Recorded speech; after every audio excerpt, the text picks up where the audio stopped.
right, 6:02 at the MJ Morning Show. So it should have just happened at 6 a.m. Officially 6 a.m., which is just 2 minutes ago. It should have happened. Fester, do you know what should have happened 2 minutes ago? No, I don't. No idea. Absolutely not. I have no idea. No clue. I mean, something different than every Let other me give day? you some thinking music. Okay. Why don't you think about it for a second here? Can you give me some clues? I did this yesterday. Okay. Okay, well, what's the answer then? Is it your wife flying back? And you flew back yesterday? No, I mean, I did fly yesterday, and it has to do with that. Oh, well, her alarm went off to get ready to put her britches on and get ready to go to the airport? No. She's coming back like I have like a 5 o'clock flight. Okay. I've got to pick her up like at 8 o'clock tonight. All right. So it's not like she's getting up. You have no idea. No, I have no idea. What happened at 6 o'clock this morning? I did this yesterday. And this is important. Well, I flew yesterday. That was your hint at 6 a.m. just minutes ago. The FAA, which stands for the Federal Aviation Administration, they lifted up the flight restrictions. Oh, thank God. Well, dude, the holidays are coming up, man. Oh. People are going to start traveling this coming weekend, and then I'm so relieved. All next week for Thanksgiving. What do you want, like a Thanksgiving air travel cluster fudge? You know how I love chaos, so maybe. Okay, so the FAA has they've lifted? Relinquished, released. So flight schedules can go back to normal. I don't know if we ever got to the 10%. Did we get frozen at 6%? I think 6% Was that the last deal? That was what last I heard. Yeah, this was with the government shutdown and the air traffic controller call-outs because they weren't getting paid and they had to do other jobs like drive for Uber Eats or something. Yeah, so...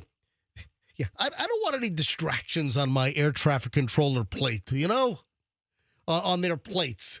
I just want it to work smoothly. Anyway, so the restrictions are over. So the 6% restriction, whatever they got to. Oh, yeah, we're so relieved. It's lifted. The FAA has lifted the restriction order. Thank God. Dude, you're mocking this. I'm not. Do you know how many people are going to be traveling? Tens of dozens of people were affected by this. Anyway, you want to hear something pretty interesting? I had 0 issues flying into Newark and out of Newark. I mean, I thought I saw. What are you doing, man? What The TV's not completely muted.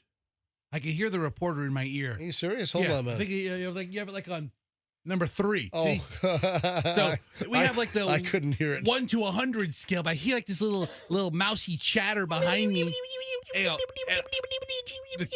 Like that? We have a television set in our studio. It's above my head. Yeah. And it was all right. A couple of volume digits. Gotcha. All right, I'm sorry. So Newark is like a crap show on a regular normal day. On a perfect day. Yeah, I mean, look at all the issues at Newark that they had over the last, year and a half. So miraculously, I mean, like a miracle. Wow. On Friday, flew into Newark with no issues. Tampa to Newark went very well. Yeah. And then leaving yesterday, I had a 3:30 flight yesterday back to Tampa, and there was just no issue on time. I mean, we pushed back. I think we had a couple of planes in front of us before takeoff. I remember seeing some video of 40.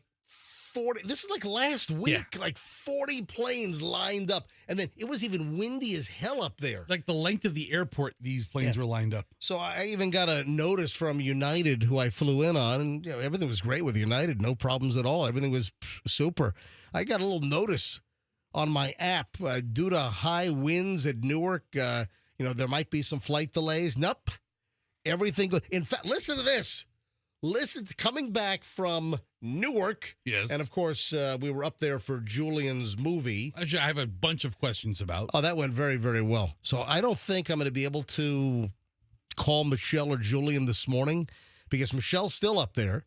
And I got a text that came into my phone at 2 a.m. saying, we've just got the house back to normal. They put the house back together. Listen, there were 20-something people in this house. Yeah. This rented Airbnb for Julian's film, and they wrapped it close to, I think, 9 o'clock last night. So there's a strict schedule. They're on like these, there's a certain amount of hours, and with the time they started yesterday, they had to be done by 9 p.m., and I think they had it all wrapped, all the scenes shot with about a half an hour to spare, and then you had all these crew members. And cleanup time. Man, I hate to see my Uber bill, because Michelle had to get like 3 Ubers to bring, I think, like 16 people. And these are the Uber XLs, man. These are the expensive, like the Suburbans. Listen. She had to have them driven from Teaneck, New Jersey, back to Manhattan, whereas she had picked up a bunch because she had a Suburban that she rented at the airport. I rented a Ford Expedition, so I was driving from Teaneck into the city to pick people up. That was Saturday morning. I had to be in the city, lower Manhattan, at like, 7:30 a.m. to pick people up and bring them back to those were crew members. So cast and crew. That's the cost of movie magic, though. Listen, this was a big freaking production, yeah, man. I saw the video that you shot. Yeah. And I was amazingly impressed with the lengths that Julian went. So, I didn't shoot a movie. I shot a little. I was impressed. I shot a video. Well, yeah, but I saw, I'm sorry. There's a video of the movie. So I shot a video, and it's on my Instagram. If you want to see on the set of Julian's movie inside this house that we rented in Teaneck, New Jersey, right near Fairly Ridiculous University, FDU. If you want to see this, it's on my Instagram. Certified MJ Radio. That's Certified MJ Radio. And the tile you're looking for is the house. It starts out with the exterior of the house on Elm Street. I'm sorry, it's Elm Avenue. Elm Avenue. So it did not turn into a nightmare on Elm Avenue in Teaneck, New Jersey. No. Everything went very, very smoothly, as a matter of fact. So listen to this. So I leave yesterday, get to Newark. Newark Airport was so efficient yesterday, and there were no issues at all. We left completely on time, arrived in Tampa early.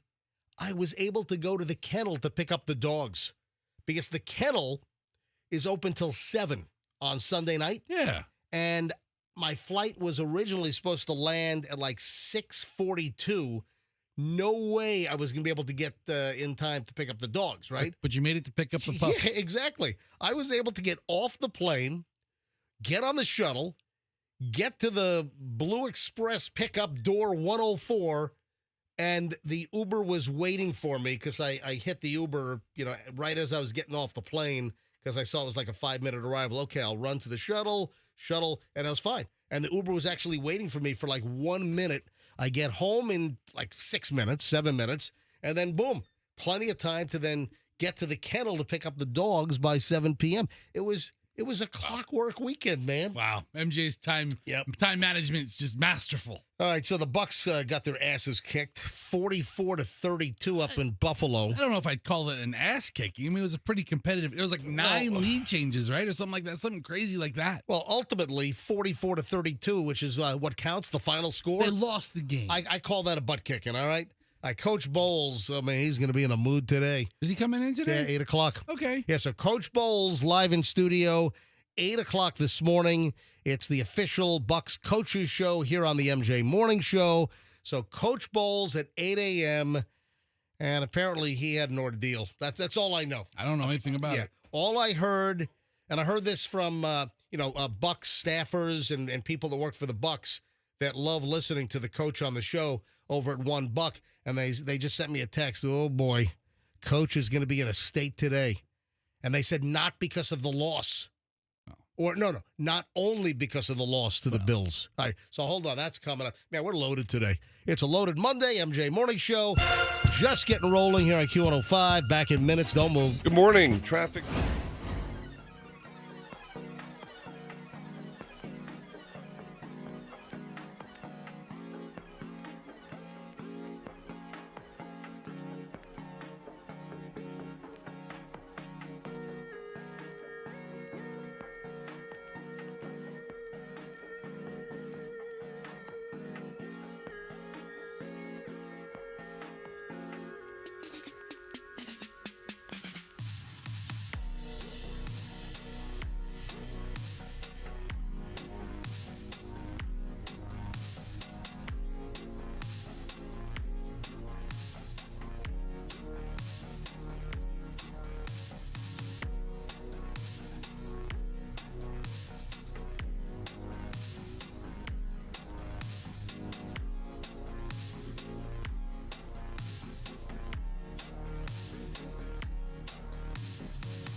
It's the MJ Morning Show. MJ, Fester, Michelle back tomorrow morning. Also, it's my understanding that they're moving us into the new studio after the show today.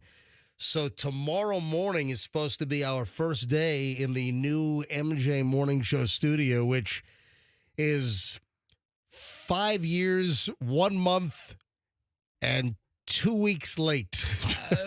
Okay. Hold on, Andrew, turn on your microphone. Maybe. Andrew says, why is this? Do you have any new information? No, just history.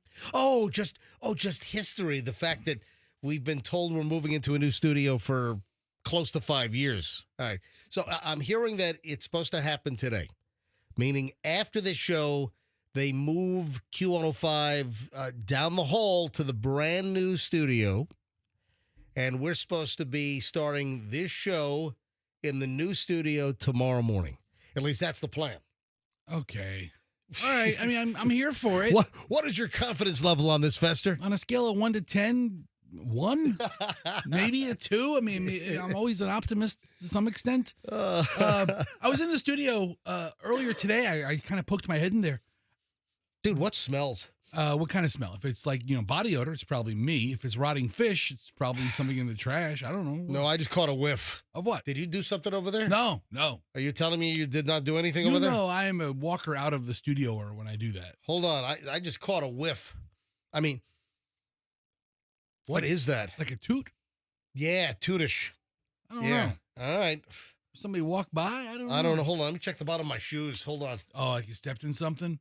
Nope. Your shoes look good. Hold on. Left shoe's looking good. Nothing on the left. Hang on a minute. me check my right. I don't think, no, because I just smelled it. Nope. Right is looking good, too. Yeah. No issue on the right. I just caught a whiff of something. Anyway, what were we going to say? If you want to go back to the old proverb, MJ. Whoever smelt it, dealt it. Thou who smelt it, dealt Hang it. on. Yes. No, I smell good. I took a shower this morning. Yeah. No, I'm fine. I don't know. Sometimes you just catch like a whiff of something funky. Yeah, no, there's a funk that just flew through the air. All right, where were we? New studio? Yeah, so confidence level on you is a 1. Maybe Andrew, what is your confidence level? We're moving into the new MJ Morning Show studio tomorrow. I'd say probably a 4 or 5. Okay, so midway up the scale. I'm not a professional engineer or broadcaster, even for that matter, but the studio doesn't look complete. I was in Andrew's like production room, and like there's no speakers hung up or anything. And What? Like you know? Oh no, they're on the counter. Are they? Yeah, they're on the counter. All right. Yeah, they're like little desktop speakers in his producer's room. Anyway, did you see? Moving along. Yeah. Well, folks, I don't want to. If we move, we move. If not, We'll do it again from here. What the hell? I mean, it's already been like 5 years. All right. So, did you see the college football incident where a Texas police officer like body checked the opposing team's player coming out of the tunnel? Did you see this? I have not watched any sports this weekend. All right, well, listen, either did I. I mean, well, I saw a little bit of the Bucks game on a bar TV at the Newark airport yesterday, and then, I just followed the score on, the live NFL scores online once I was up in the air. So, yeah, United, I was on a new Max 8, a 737 Max 8, and United's going back to the in-back TV screens, and they have tons of movies and TV options, but they didn't have live TV. Like some of the airlines have live TV, and United's 737 Max 8 did not have the live TV, so I couldn't watch the Bucks game. But this is nuts. A Texas police officer, like shoulder checked. Do you have the video? I saw the video.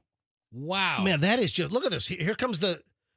Look, I mean, deliberately. South Carolina players are walking out of the tunnel. Yeah. And Texas lawman is walking into the tunnel. So it was a Texas A&M game and South Carolina. Yes. And the Texas lawman, as Fester put it, was walking in. But did you see the cop? I mean, deliberately, like shoulder checked the football player on the left coming out of the tunnel, and like the players did nothing wrong here. And then the cop turns around and has words with the players.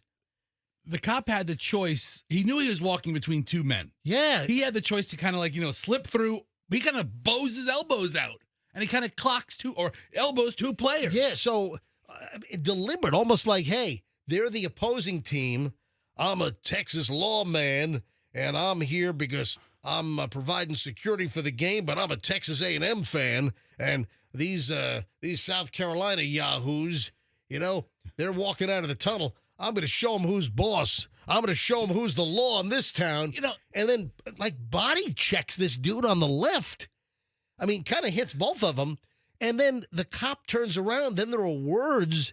This is really blown up. I mean, this is just bizarre. That's not what the cop needs to be doing. Guess what? The cop was sent home. Yeah, so this thing even caught fire at the game as this thing happened. This was during the first half. So coming out of the tunnel, I guess after the first half. So as halftime's over? As they're making their way back out, police officer appears to bump into, I guess the guy's name is Harbor. I'm not an expert on college football, but is it Nick? It's NYCK, Nick Harbor. The cop deliberately shoulder checks him. Yeah, I mean, I know nothing about South Carolina football except for the jokes I make about their mascot. The Gamecocks? Yeah, I mean, that really is the worst mascot in college football. I mean, in any sport. Because they're called the Cocks, right? Yeah. Yeah. And it's a rooster, right? Yeah, that's what they're called. I don't support rooster fighting, so I don't support their logo. Were their, You their don't mascot. support a good cockfight out in Waimama? I don't know. I've been invited to a couple. I'm sure. Oh, I've been God. invited to a couple, and they're pretty heated. But Oh, man. so this off. Little Jerry Seinfeld. Little Jerry Seinfeld. So this cop, Yeah. he could have like turned to the side and let the players pass. Oh, absolutely. But he took no. No, it was deliberate. Yeah, absolutely. He's like, I'm gonna shoulder check this Harbor dude. I'm the law here in Texas A&M Stadium. Listen here, boys. Listen I'm the here. law. Exactly. Listen here, boy. And then the cop went out to the parking lot and took his baton, even though they don't carry those anymore, and he bashed out the taillight on the bus. Texas, and said, hey, guess what? You've got a busted taillight here, boy. well. What do we have here? You boys lost? What are you doing around here? Yeah. Oh, wait a sec. I guess it was after a touchdown. So I'm looking now at the screenshot. There was like a minute left or a couple seconds left. Why are they coming out of the tunnel if they're still in? Andrew, turn on your microphone. Yes. A lot of times with these stadiums. Can you explain? Why were they coming out of the tunnel? He had scored a touchdown. And he was still running. He ran down the tunnel, and a couple of his teammates followed him. And they were coming out of the tunnel after that. I see what it is. All right. Here's the. I have a video here of the touchdown. Here, Gotcha. The player scores a touchdown, and he jogs into the tunnel. He probably could have stopped, well in advance of the tunnel, but he jogged in there. I don't know. Is there audio on this? Is there? I don't know what the audio is. It looks like it's shot off some guy's TV. No, it is shot off someone's TV. Yeah. So he scores and then runs out of the end zone into the tunnel on the right. I see what it is. And I've seen that before. And then walking back out, the Texas lawman, boy, just gives him a shoulder check. Anyway, listen to this. There's a huge investigation now. Yeah, the player was kind of gimping as he went into he had maybe like a pulled hammy or something. But he comes back out a couple seconds later, and that's where he met Texas law. Some are saying that they could read the cop's lips and that the cop said, get out of here. Get out of here, boy. And the South Carolina players, the two players that were in contact with this Texas lawman, they looked stunned. It's like, what the hell's going on here? Yeah. And then they ran back on the field to continue play. I guess there was a minute left before the half or something. So just a weird deal. So listen to this. The Texas Department of Public Safety later released a statement confirming that they were aware of the incident that occurred today during the Texas A&M football game. Their statement then added the DPS trooper, I think that's Texas Department of Public Safety. Boy, I work for the Department of Public Safety here. They sent him home from the game. I mean, like mid-game. Go home. Exactly. Yep, go home. They sent them home. Then here's a statement. Our Office of the Inspector General is also aware of the incident and will be further looking into the matter. Texas A&M police added, we are aware of the incident in the Northeast Tunnel involving a trooper. He's been relieved of his game day assignment. That's a pretty cush gig. I mean, I figure if you're a big lawman in Texas, you want to be working there at the Texas A&M games. To lose that assignment sucks. Yeah, by the way, Texas went on to win the game over the Gamecocks. As they should. Texas Texas A&M, they're one of the best teams in the country right now. Yeah. Do I said Cajun Fester come on? I don't. I mean, Texas is one of the, well, no, because this is Texas talk right here. This is Texas talk. This is Texas. All right. Now this here is Cajun Fester here. That big difference. It's not like Texas A&M playing LSU. Go Tigers. But that cop made a very bad decision. Well, here in Texas, we don't take kindly to the likes of Gamecocks. I don't know what the punishment's going to be, but, I mean, that was deliberate. The players didn't do anything wrong. Absolutely not. They're playing a game. Exactly. It's their stadium. It's kind of a showboat deal, though, to run off the field into the tunnel and then, reemerge? Is that a thing? A Texas cop all of a sudden? What are you boys, showboating here? I'll say you boys are showboating. Texas talk is more like, foghorn leghorn. I do declare, boy, what we got ourselves here is a failure to communicate. You don't walk in a tunnel. Are you done now? Cool Hand Luke, which is shot in Florida, by the way. Cool Hand Luke? That was a Florida prison. Was it really? Yeah. It's 6:31 at the MJ Morning Show. I've got a great pile of early morons in the news Boy, next. I do declare MJ got himself a fine pile of morons in the news this morning, here. Do you declare I that? do declare. Oh, you saw there was a Mega Millions winner? Boy, let me tell you what. Son of a! Remember what I said? I said, nope, I'm not diving in yet. The jackpot's only $965 million. Not gonna do it. Where was it won? In Georgia. Oh, great. Guess what? Ticket bought at a Publix? Yep. Yeah. Ticket. Just outside of Atlanta. A ticket was bought at a Publix in Georgia. One ticket, $965 million jackpot, I do declare. Oh, man. So that thing reset to like $50 million. I got a little more detail on that. We'll get to that later on here on the MJ Morning Show. But as I said, I do declare the morons of the news next here on the MJ Morning Show on Q105, 104.7 FM. Folks, it is this weekend. Holy jamoli. It is this weekend. IDC, International Diamond Center, IDC, and their massive final store-wide sale of the year is on this weekend. It's November 21st, 22nd, 23rd. This is Friday, Saturday, Sunday. 3 days of unprecedented savings, folks. Up to 40% off. Yeah, I said up to 40% off. And that's off of IDC's already legendary low prices and high quality. Eternity bands, hoop earrings, stud earrings, pendants, whatever. How about an engagement ring? Folks, this is the time to buy. The holidays are right around the corner. This is the IDC event that people wait for all year long. This is better than ever this year. Use this opportunity to shop early for the holidays, get ready for the proposal, the ring of her dreams. IDC is stocked. This event is going to be huge. IDC staff knows they can break all the rules. You don't want to miss this sale at International Diamond Center. You can get up to 40% off or 3 years of zero interest financing. IDC, Tampa, Clearwater, Lakeland, Sarasota. The event is this Friday, Saturday, and Sunday. You do not want to miss this, and tell them MJ sent you. Traffic's on 634. Let's grab Shriner with the latest and morons of the news next.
MJ Morning Show. MJ, Fester, Michelle doing the cleanup and just, wrapping things up in Jersey on Julian's school film. If you want to see video from on set, I shot and people seem to like my commentary. People are like, oh, man, I love your voiceover on this.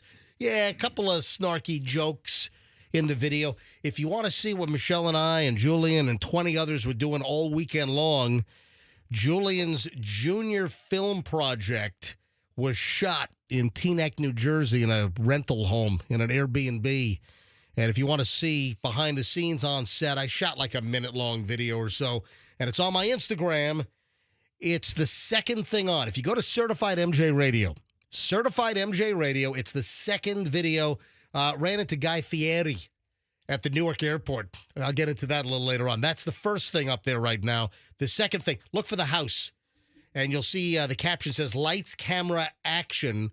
And it's an image of the front of a house in Teaneck, New Jersey. That's a good-looking house. Yeah. You know what? I'll probably play the audio later on. But if you want to take a look, it's on my Instagram, Certified MJ Radio. And if you don't follow me, you ought to give me a follow. All right, here's the deal. Morons in the news, solid. Let's go. We got a dude down in Cape Coral. So south of the Bay Area, a dude in Cape Coral is facing a felony rap. Felony littering. Do you know what felony? I mean, you think, littering, felony. You murder somebody, it's a felony, I am a prolific litterer. What? I litter. I'm a litterer. What is wrong with you? Oh, I keep people working. What? People, what? The road crews with the vests and they'd have no job. The sticks with the spike at the end to pick up litter on the side of the road? They would have no job if it weren't for me. You mean like the Adopt the Highway folks? Sure. Where the whole crew goes out, all the folks from the office, they go out once a month to clean up the roadside? The you know how many businesses wouldn't have that civic duty? You're a dirty, rotten scoundrel. I litter all the time. You're admitting to throwing stuff out of your car window? I throw stuff out my car window. What is wrong with you? I put things under my car when I pull out of spots, and then I run over them. So you put them under to hide them. You kick it under the car. And then like the Circle K cup I have right now, right? You are such a bad human. I have a Polar Pop right here. I'll probably be done with it after the morning show. I'll put it under my car and then run over it. Bad Bunny. Yeah. Bad Fester. Listen. Bad Fester. To rise to the length of felony littering. What is wrong with you? All kinds of things. What's wrong? It's almost my civic responsibility to litter. I'm keeping people employed. Oh, come on, dude. Listen, people are losing their jobs because of clean people like you. People are getting laid off because there's not enough litter. Somebody's got to pick that up. Somebody's getting paid for that. You're awful. It's like every turn you're doing something illegal, something that's just bad behavior. They're gonna get paid anyway. Scoundrel-like. I'm giving them a job. All right, I should get like a key to the city. All right, here's the deal. Felony littering. So how do you get felony littering? To rise to that level, it's got to be pretty bad. Yeah, this is a dumping down in Charlotte County. A Cape Coral man facing this felony littering charge. I've dumped every piece of furniture I've ever owned. I've dumped on the side of a building. Behind Big Lots, mostly right? Big Lots. Now it's an Ollie's, by the way. Now you're dumping your crap behind an Ollie's? Yeah. What the hell am I working with? How do you get rid of furniture? How do you get rid of furniture? There's no way. You take it, you dump it behind an Ollie's. All right, can I finish my story Please, now? go ahead. Are you going to give me any more illegal activity during the course of me reading the story? Possibly. I'm just letting you know I'm an expert. You have a resident expert in this field. This dude was charged with felony littering, but I think it's one thing to kind of put this over the top. The felony littering in the pile that this guy discarded on the side of the road included the cremated remains of a Bradenton woman who passed away in 2024. So in the litter pile were the cremains of a woman that died last year. And they stuck him with a felony charge because of that? Charlotte County Sheriff's deputies responded to so-and-so road in Punta Gorda and found a large pile of trash weighing over 500 pounds. Right? Look at this pile. A lot of household. There's a bookshelf. It's a pile. It's a pile. Among the many items was a bag labeled with human ashes, according to the Charlotte County Sheriff. A neighbor said he found the pile around 6 p.m. This is back on October 30th, the day before, and he wanted to alert authorities. The dumped items belonged to a Sarasota woman who lost her storage unit when it was auctioned, but the ashes were not hers. Investigators said surveillance and records showed that Daniel Enrique Pajaro Rolando, I need another 4 names in there really to get my cadence going. They probably really didn't have enough space for all the names. Yeah, what's this guy's name? Daniel Enrique Pajaro Rolando. He purchased the 2 storage units during an auction. Yep. Yeah. Yep. Like Storage Wars. That's exactly what it is. So he bought the 2 units at auction back on October 16th. Rolando allegedly later admitted that he dumped the items he didn't want. 120 cubic feet of garbage, including this poor woman's cremains. Can you imagine? The cremains somehow were in the unit? Lady dies last year. I mean, that's how you memorialize somebody. It's not his responsibility to memorialize this lady. No. I've got 2 issues here. The first thing is this woman's ashes are still in a bag, and they're just tossed in a storage unit. That's your final resting place. Ashes in a storage unit? I mean, yeah. Okay, so that's problem number 1 is whoever storage unit it was that didn't pay, they were in arrears, so their contents of the storage garages were auctioned off. And then we got this Ronaldo guy finds all this crap, and instead of paying like a county dump fee to dump the crap properly in the dump, he just drops it on the side of a road down in Punta Gorda with the woman's ashes in the pile. I don't know. They're putting this guy together. It's not his fault. What do you mean? He dumped 500 pounds of crap from unwanted junk at a storage unit auction. He just dumps it on the side of the road down in Punta Gorda. Okay, so he's a litterer, but he's not a felony litterer because it's that amount of litter. Oh, I thought you said it was felony because of the human ashes. No, well, you know what? I don't know if that's part of it. It's the volume of the dumpage that gave it felony littering status. I'm sorry. I thought what made it a felony was that there were human remains as part of the pile. Well, Fester, let me bring you up to speed on Florida's litter law. I would love to hear the litter Section law. Section 403.413, 6C, littering over 500 pounds or commercial hazardous waste will buy you a felony charge. Are they saying that these ashes are hazardous waste? You know what? No. And I don't think the ashes actually are part of the charges. It's the weight. It's the 500 pounds or more of litter that this guy just dumped on the side of the road. And it just happened to be that this woman's ashes... Because all the headlines are misleading then. Cape Coral man charged with felony littering after dumping human ashes. And if we would have taken this bag of ashes down to the beach, we would have had a lovely memorial. Right. It seems that the felony littering charge is because of the volume and weight of the litter, and it's just getting amplified a bit by some lady's ashes being among the discarded, non-wanted storage auction unit contents.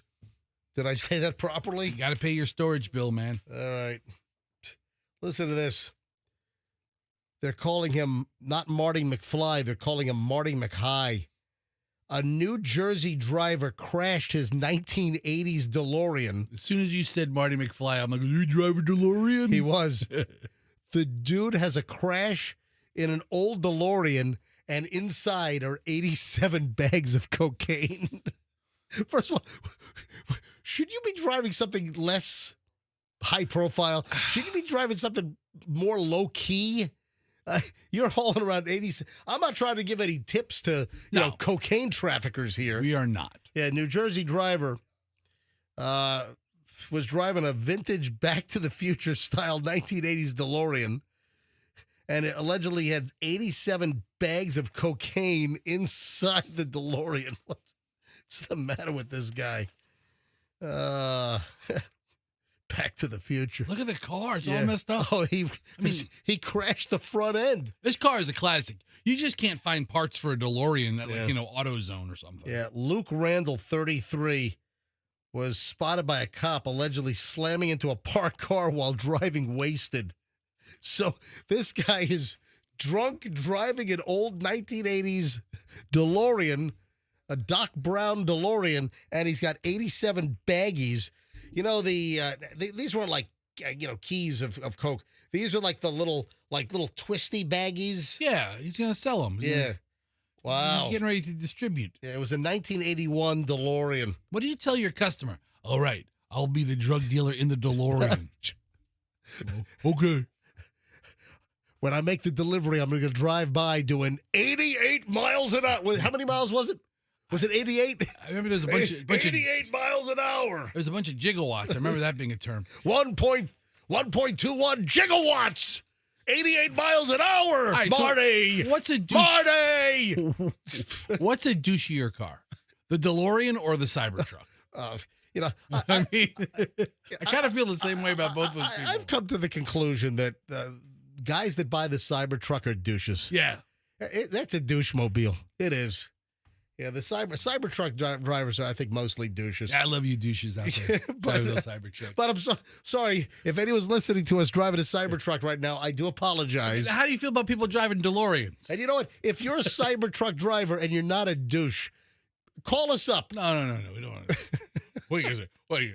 Vouch that I'm not I one? am not a I'm douche. not. You said that about me, and I'm not. That's not quite me. Oh, man. I'm quite a nice guy. Then we got this Momo. This is over in Orlando. The guy was arrested late last week, forced his way past the front desk administrator of Meadowbrook Middle School. I mean, that's a scary situation. You've got a guy that gets into the school, into the administrative office area, then pushes his way past one of the employees and then pulls the fire alarm in the lobby. Oh, man. What the hell? Wesley Session, 32, faces charges of disturbing school assemblies, attempted burglary of an occupied structure, trespassing on school grounds, criminal mischief, false alarm of fire. What's the matter with this guy?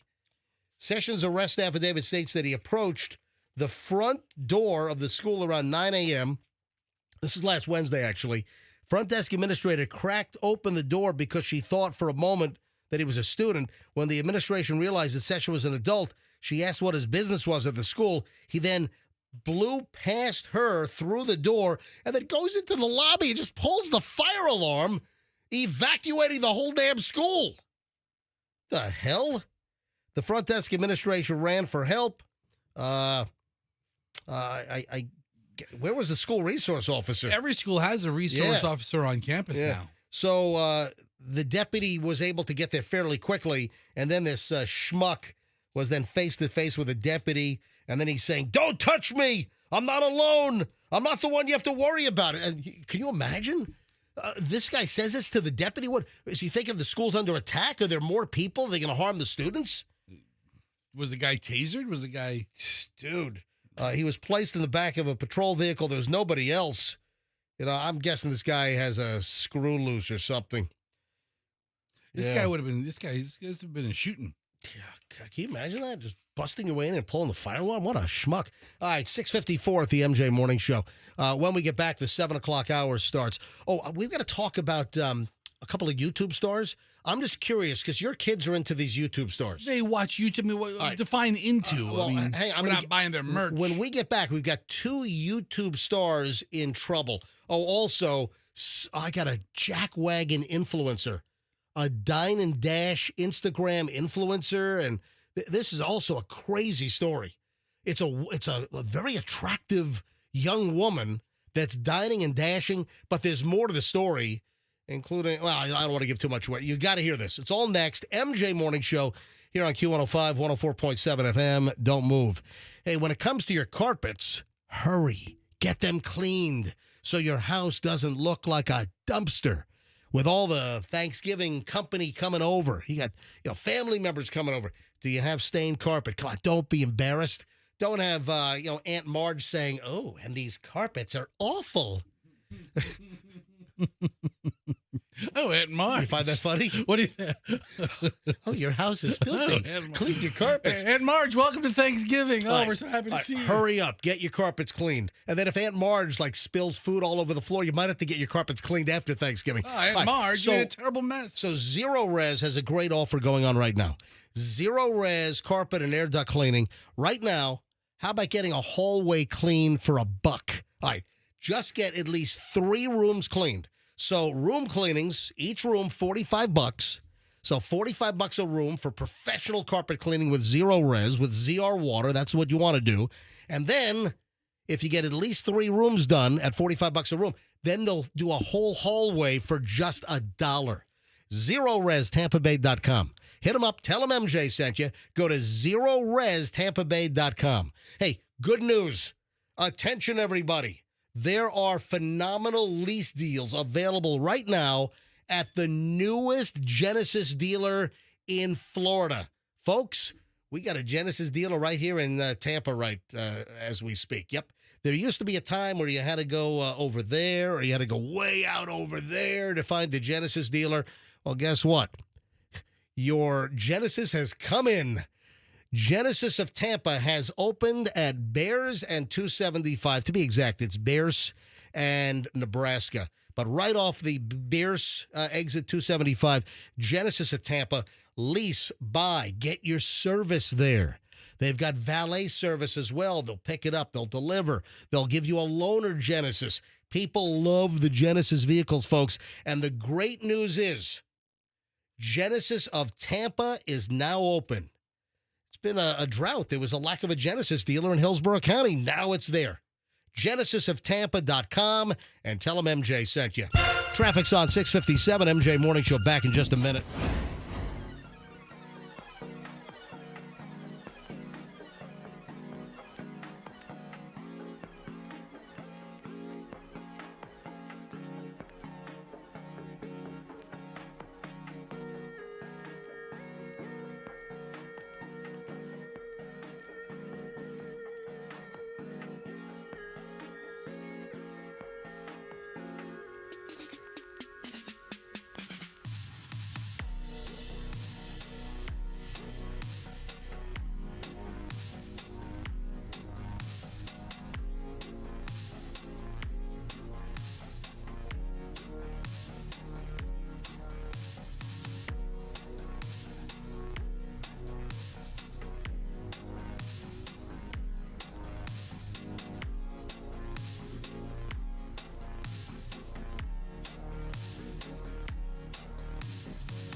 The MJ Morning Show. It's MJ here along with Fester. Michelle back tomorrow.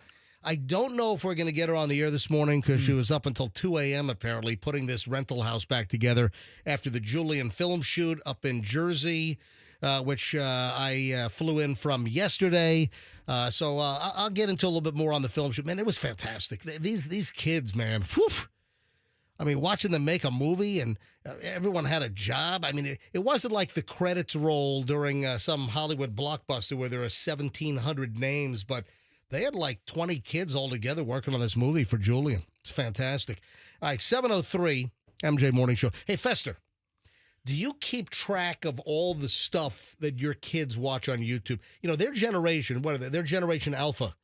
They spend an unbelievable amount of time on YouTube. So they spend more time on YouTube than like regular TV these days. Is that correct? They consider YouTube regular TV. That is TV. I mean, that's its own venue of entertainment. They can watch a creator or watch a show or watch a... So which celebrities on YouTube, which YouTube content creators, which ones do your kids follow between Hadley and your son Hudson? Honestly, Hudson probably watches it more. And the kids don't have TVs in their room. Mm-hmm. So all the TVs in the house are in common areas, so we'll see what they're watching. Right. There's one creator, of course, Mr. Beast. We enjoy Mr. Beast. Mr. Beast. There's the Daily Dose of Internet, which we watch together as a family. That's the name of a channel? Channel, Daily Dose of Internet? Daily Dose of Internet. I highly recommend it. All right. We watch a bunch of the Fail Army stuff, which is, the compilation clips, which we laugh at. Whistling Diesel is a guy that's into busting up a lot of cars, and we watch him a lot. I haven't heard the two names that I'm holding in a pile of idiot stories there's so many right of now. them. I mean, Unspeakable is a group of friends from Texas who just do ridiculous stunts who we've grown to love. No, that's not on the list. All right. What about Jack Doherty? Have you heard of that guy? No. Do your kids watch Jack Doherty? No, but they do watch Ryan Trahan. We watched Ryan Trahan over the summer. Is that the one where your kid's picture was featured? Yeah. The candy? With his 50 States in 50 Days tour. A couple of guys out like in California who just do goofy pranks. One of them wears like a safety vest, and they do silly videos. What about Carton Arcs? Do they watch that one? Or is that just... I watch Carton Arcs. Yeah, that guy's going to get shot. I'm waiting for that guy to get shot. That guy is going to get shot or run over. I'm not sure if I admire him or I do. I admire him and I fear for him because I love confrontation. Yeah, he's pretty fast on his feet with his with his comebacks. Yeah, he's witty. Yeah, he is witty. And if you don't know what Carton Arcs is, this pops up. I don't follow it, but it pops up in the algorithm in my Instagram feed. And this guy stakes out like supermarket parking lots, Walmart, Target, whatever. Any parking lot, anywhere, any place where there's people. If the customer does not put the shopping cart back into the shopping cart corral, he approaches them and he's rolling video and he's mocking them. And I think he even has like some kind of magnetic sticker that calls them like a cart violator and throws it on their car so it sticks to the metal on their car. And I've seen him get into a couple of confrontations. I've seen probably half a dozen of these things that have popped up in my feed. But I'm telling you right now, this guy, he's going to get shot. Yeah. I'm just waiting to hear a social media creator, a guy that goes after people that leave shopping carts in parking lots, has been shot and killed in a Walmart parking lot. You know, I'm just waiting for that to happen. All right, anyway, this guy, Jack Doherty, he's a YouTube creator, and he challenged cops to a duel in the middle of a street down in Miami before he was arrested on drug charges on Saturday. So this guy, you don't know about Jack Doherty. No, there's so many of them. You can't keep track of them all. Hey, is that Alec Baldwin's character's name in 30 Rock? Hey, Andrew, look that up. What was Alec Baldwin's character's name on NBC's 30 Rock? thought it was like Jack Doherty or something. So this dude's a YouTube creator. I've got video. So, it's Jack Donahue. Whatever it is. Jack Donahue. So this Jack Doherty, he does TikToks, Instagrams, YouTube, and he gets into this run-in with a cop down in Miami. All right, we challenge y'all to a duel. US. What's You the must. You guys go on the sidewalk. After we duel, sir. Go on the sidewalk. I'm not gonna tell you again. Go to the sidewalk. Yes, sir. After we duel. Let's go. Sidewalk now. Yo, like that ass like sidewalk. Black or red? Get on the sidewalk now. Yep. That's the Miami cop. He wants none of these shenanigans. Nope. Nope. What? All right, after I hit this hand. What? No. I got it. Oh, did you hear the handcuffs? Yep. Handcuffs on the. So I guess he's standing in the middle of the road. The cops say, get out of here. And then he says, I'm challenging you to a duel. Yeah, cop might win that one. Cop doesn't want any part of that duel. This is down in Miami Beach. 22-year-old online creator, this Jack Doherty, deputy arrested him early Saturday, standing in the middle of a street in Miami Beach. And guess what? This doofus, once he was arrested, and he's patted down, he was found in possession of amphetamines. So he faces charges for drug possession and resisting an officer. Yeah, don't challenge the cops to stuff. What a bonehead. You want to go with him? Funny. Go to the sidewalk now. Now he's talking to one of this guy's friends that's also lipping off to the cop. Go to the sidewalk now. What's the matter with these idiots? I don't get it. So he was arrested. So hold on. You cause a scene. You have an altercation with a cop. You're challenging the cop to a duel, and you've got amphetamines on you. Not a good look. So what, are you going to get hit with like a felony drug possession charge? Yeah. What a schmuck. Okay. Second YouTube creator here, or content creator. Have you heard of Cody Detweiler? I don't know. I have to see him. All right, this dude lit a $400,000 Ferrari on fire. That's the Whistling Diesel guy. Oh, so you know him? Oh, yeah. Okay, so you I'm know sorry. this guy. That sounded familiar. Yeah, that's right. the Whistling Diesel guy. We love him. So you watch him. Dude, Oh, yeah. He's been arrested Why? on tax evasion charges Oh. before he lit a $400,000. I knew that one of these YouTube stars would be, when your kids I even said Whistling Diesel when you asked me which channels we I'm watch. sorry. I didn't know that Cody Detweiler was Whistling Diesel. Excuse me. So this dude, he's got 10 million subscribers. Fire? He just You should have him light a van on fire with a Thanksgiving turkey demonstration with a turkey fryer. He probably saw our video, which is on YouTube, and was inspired. That's what launched his whole career? Yeah, so he owes his career to us potentially. To you? I mean, this guy will do things that make you feel really uncomfortable about what he's doing. Like he wrecked Can I ask 4 Model Ts. with that turkey fryer fire? Yeah. You had the oil in there. Did you use peanut oil? Mhm. Or what? No, you couldn't use peanut oil. Oh, because the had to use smoke point was too high, right? vegetable oil. So you use vegetable oil. Can I ask what else you poured inside that kettle where you were trying to fry the turkey? Nothing. It was nothing else. There was nothing else? Yeah, I mean, if it was like gasoline or something like that, it would have exploded long before that happened. Okay, all right, just Yeah, check. Just check if it. there was, kerosene, it would have lit long before. So this popular YouTuber with more than 10 million subscribers was arrested for allegedly evading taxes on the purchase of a $400,000 Ferrari that then he set on fire. Cody Detweiler purchased a Ferrari F8 Tributo in 2023, did a durability test, and then set the thing on fire. But he's been charged with unlawfully and willfully evading tax due to the state of Tennessee's, tax collection procedures on this vehicle. So he's been charged with evading taxes for at least $500 or more, and he's been arrested. And he lit a $400,000 Ferrari on fire? Yeah, I mean, this guy does some crazy stuff Hold with on. cars. Is he about to take a farm equipment carbine and and destroy. Yeah. Oh my God! That's what I'm saying. You would love and be repulsed at the same time at this guy's videos. He takes like a big international harvester. That's like a huge, like how they harvest like corn or wheat crops. Yeah, and he just rolls it, smashes right into this expensive car. And he has a bunch of vehicles, and he trashes all of them.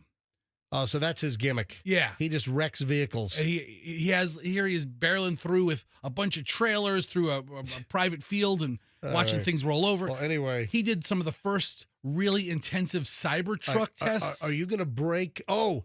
Did he was he the one smashing the Cybertruck with a hammer? He might be. It must be. So who's going to break the news to your kid that, the Whistling Diesel guy's been arrested? What, for a petty tax evasion charge? Big deal. Pay your taxes. Big deal. What's going to happen to him? I don't think they didn't get him for lighting the Ferrari on fire. And then we have, we're sticking with a theme here. We're sticking with like these social media morons here. This is a food influencer. I mean, this is pathetic. And this is up in New York. Like a cook? Like a chef cook person? No. This is like the restaurant review person? This is, it's a fashion influencer, food influencer. Okay, one of those. This is one of these like Gen Z, or she's 34. So is she late Gen Z or is she early millennial? She'll talk about anything to try to get notoriety. I'm sorry, late millennial. Whatever, I don't know. One of those. The girl's name or the woman's name is Pei Chung. So she wears Prada. She wears Hermes. She wears all this fancy schmancy stuff. And she's some type of an influencer, or she's posing as an influencer, and she's been going into all these high-end restaurants in New York and like dining and dashing. Oh. Yeah, listen to the story. So this dine and dasher who likes to target very expensive, nice restaurants, including some of these Michelin-starred restaurants, she claims that she's an influencer and then tries to get free stuff out of the establishment. But with some of these places, she's just dining and dashing. Or she's eating, running up a check. Listen to this racket. Running up the check and then saying, hey, how would you like to barter this? And I'll feature you now in a big influencer video on social media. And a lot of the folks are telling her to scram, get lost. That's been played out. Yeah. Remember that several years ago, maybe in the late teens? Yeah, I'm an influencer. You should comp my meal. But listen I'll to this. say something bad about your place. So she's often seen in Prada shoes, Louis Vuitton handbags. She's got like Hermes, the famous French fashion house belts. So she's all over Instagram. This scoundrel, 34 years old. By the way, she's very attractive. She's a cute, attractive-looking. She's Asian. Let's see. Is it Pei Chung? Is she Chinese or? I don't know what she is, but she's cute, attractive, 34-year-old young woman. So she's been hitting up places, arrested 5 times since late October. For instance, Peter Luger Steakhouse. You know that? Of course. Famous steakhouse in New York, Peter Luger. Locations in Brooklyn and out in Great Neck. Some folks say it's overrated. Listen, hey, New York Times, they beat up Peter Luger with a review about, 5-6 years ago. Man, that was brutal. That was if you read the Peter Luger New York Times review from a couple of years back. Anyway, so she's been accused of posing as this food influencer, even with like a camera and lighting setup. She posts like some of the dishes online. So she's at Peter Luger. She didn't pay for her meal. In fact, she's got a history of having like credit cards declined all over the place. She's got a whole litany of credit cards. And then she starts handing out these credit cards and they just systematically keep getting denied. So she's going into these established restaurants. She's dressed impeccably. She runs up the bill, hundreds of bucks in food, and then defrauds them and then posts her experience on Instagram like the restaurant actually hired her as a food influencer, right? So this is according to somebody that's connected to a restaurant in Williamsburg, Brooklyn called... So she's stealing the meal. Yeah. Oh, yeah. This is somebody from a restaurant called Meadow Suite. All of her cards were declined, according to the source. Our team was confused, shocked. She was so self-assured and brazen about it. Chung allegedly did the dine and dash. Then listen to this. She lives in a luxury waterfront high-rise in Williamsburg, Brooklyn. She goes into another restaurant called Francie, has foie gras, carpaccio at $32, a bucatini at $28, $52 lamb dish, $19 hot chocolate mousse for dessert. Yeah, what does it matter? She's not going to pay for it. Then she doesn't want to pay. She tries to barter on the $188 bill, according to the police report. She wanted to trade pictures and a blog post after she consumed all that stuff. You got to work that out beforehand. Right. So the owner of Francie says, no. This is something that we should agree upon before you come in here. Yeah. Order the foie gras, order the rack of lamb, order the bucatini pasta. You know what bucatini is, right? Yeah. Bucatini is like a thicker spaghetti with that little pinhole in the middle. Right in the middle. Yeah, bucatini. Some use bucatini for cacio e pepe as well. All right, so the owner's like, no, we need to agree on this prior to you just racking up nearly a $200 bill. So he says you need to pay the check. All of her cards were declined. She whips out apparently a whole litany of credit cards. All of her damn cards were declined. And she said she was waiting on her family to send her money. She sounds like that, Anna Delvey. Yeah. Yeah. Remember that? The grifter. Yeah, the grifter Anna Delvey. Yeah. Always having a backstory, Yeah. always looking like she's living this luxurious life and she has the money. I've saved the best for last. So then she's at Peter Luger. Right. She couldn't pay the check at Peter Luger. Listen to this. She offers the waiter sex. Oh. So she worked up a $150 tab at Peter Luger by herself and refused to pay. So she offers the waiter sex. So she locks herself in the bathroom at Peter Luger. After she couldn't pay, she goes to the bathroom for a ridiculous amount of time.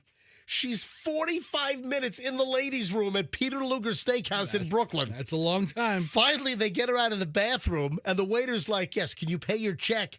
And she says, can I pay you back in a different way and not cash? Oh, man.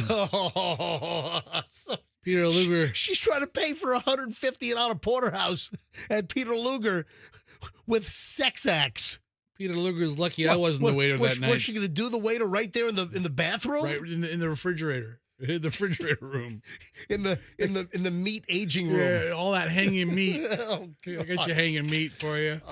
I wonder if we have any of these scoundrels, any of these influencer, these folks trying to get all kinds of freebies. I wonder if they're running around the Tampa Bay area. Yeah, they've perfected the business model for a lot of these food bloggers. A lot of the people you see, even on the local scene, they get paid hundreds and hundreds of dollars to do these videos. They do. And listen, I witnessed it. I witnessed that Courtney something or other. I witnessed her at that shave ice place at Ululani's on Seminole Boulevard. I saw her go in to collect money for shooting a video for them. Hello, all businesses, restaurants. We are the original influencers, the MJ Morning Show. Do you know how much business we've sent places because of like a comment I'll make? I mean, and then all these businesses are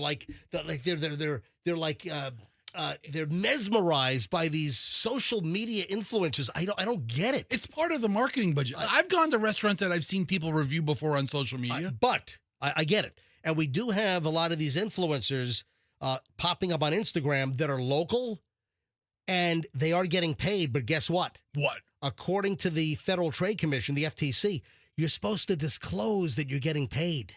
And none of these influencers are disclosing that they're getting paid. So we'll see if the FTC ever cracks down on this stuff. All right, 7:22 at the MJ Morning Show here on Q105, 104.7 FM. When we get back, we start over an hour and 20 minutes of nonstop MJ. I've got some listener direct messages that I have to answer. That's coming up here in just a bit. No Soup for You is coming up in just a bit. We did a story back in March or maybe April, and for whatever reason, I just stumbled across the body cam video. The 88-year-old woman that ran over somebody on a mobility scooter in the Sam's Club parking lot in Clearwater. Do you remember that story? Yeah.